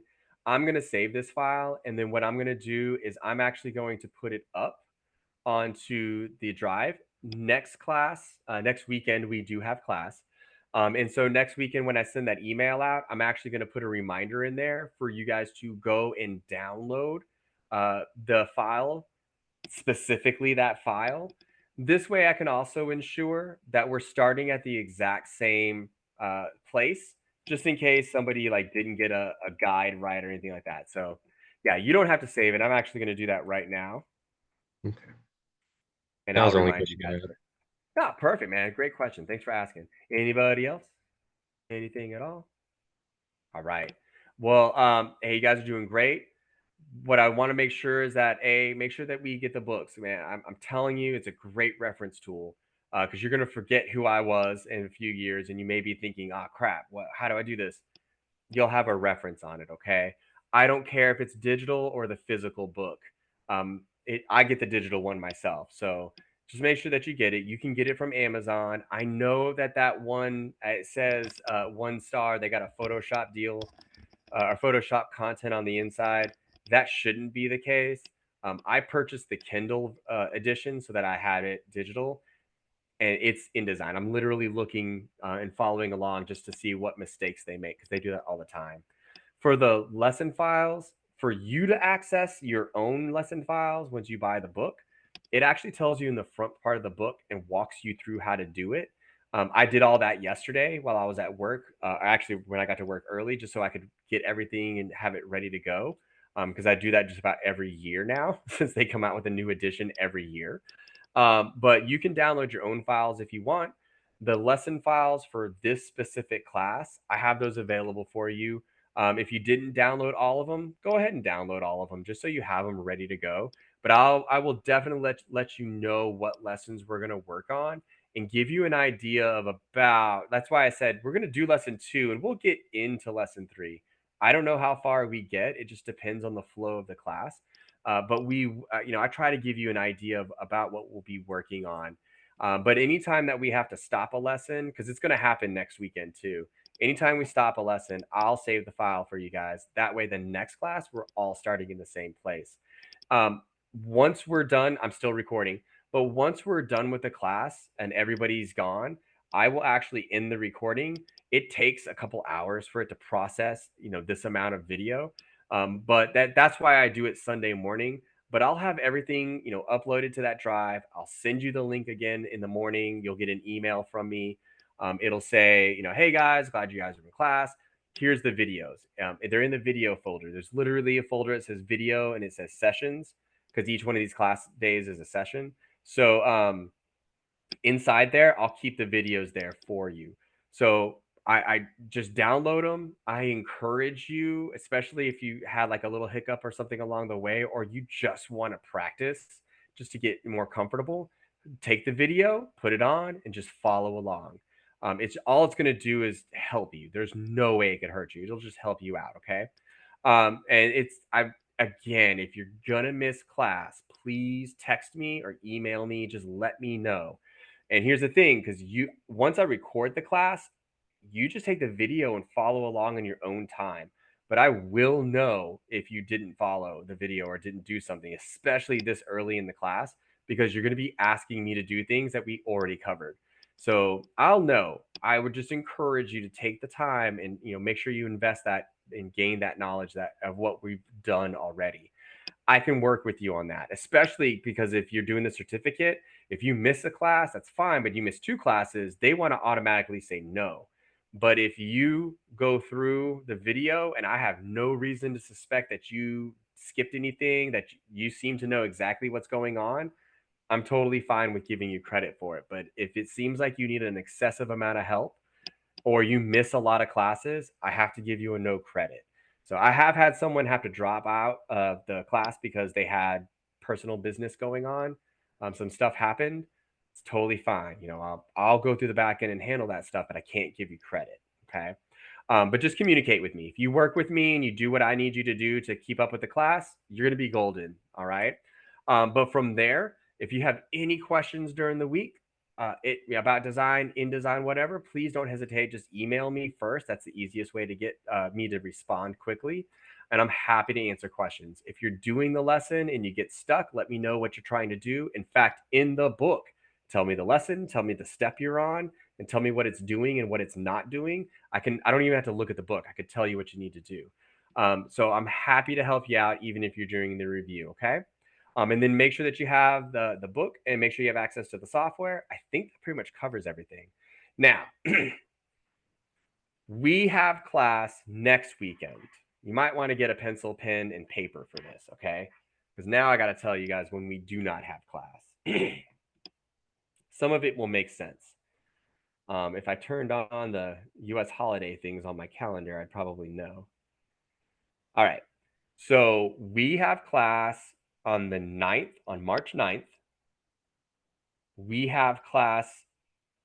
So we have class on March 9th. We do not have class on March 16th. This is where it's stupid. We do have class on March 23rd.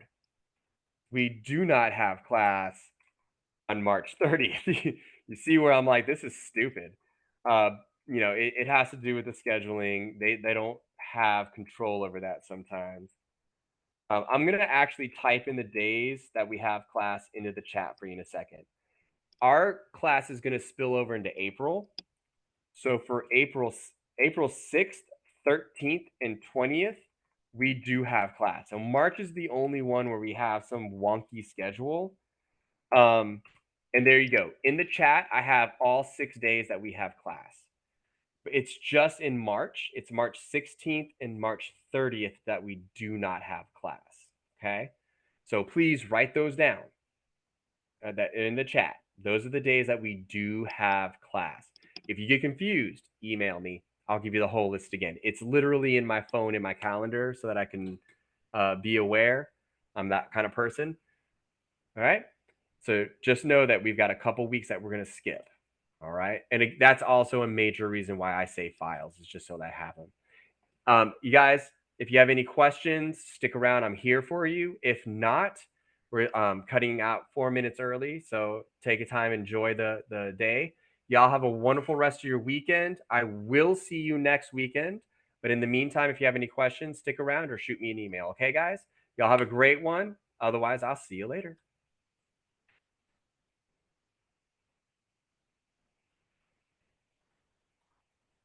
Thanks, Evelyn. You have a great one too, man. Thank you, Paul. Jerry, Bye. you are welcome. So, hey, real quick, make sure you get the software and the book. Like I told you, if you're using this to do presentations, you probably know a bunch of this crap, and I'm super sorry it's going to be kind of boring. But I promise you, there's going to be a lot of things that come up a little bit later that are really going to open your eyes and like maybe give you insight to something you didn't know before. Okay. No, I have experience with, well, presentations, yes, but proposal drafting, like 200-word RFPs, 200-page RFP. Yes. Well, this pages lesson might help you with setting up some of that, because Absolutely. you can do like the margins and guide setups, the presets that could help you with that too. So I just like to tell people that, I've been a designer for 20 something years. And I've worked in InDesign a lot of that. So it's like, I know that if you know this program, it's going to be super boring, but there are going to be a lot of things that I think you may not be aware of, and they're super beneficial to you. So I look forward to giving you a lot of information in that. But if you have any questions in the meantime, just if you can do a screenshot, shoot me an email with it and ask me what you're trying to do, or let me know what you're trying to do and what you wanted to do. I'm happy to help you along the way as you're working too. Okay. Thank you so much. Have a Oh, good no evening. problem at all. You have a great weekend. I'll see you next weekend. Okay. Bye-bye. All right. And then because we are still recording, hey guys, listen, it's okay if this is a little slow to take. If you struggle and stumble, y'all did awesome this class. Silas, I know, man, dude, you did fantastic.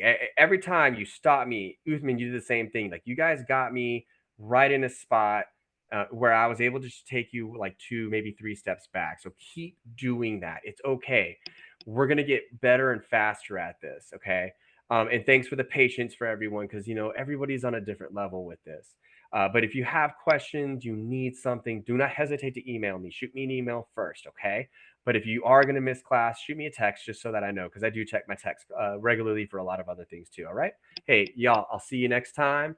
Happy that you guys are in my class. It's going to be an amazing set of sessions. Okay.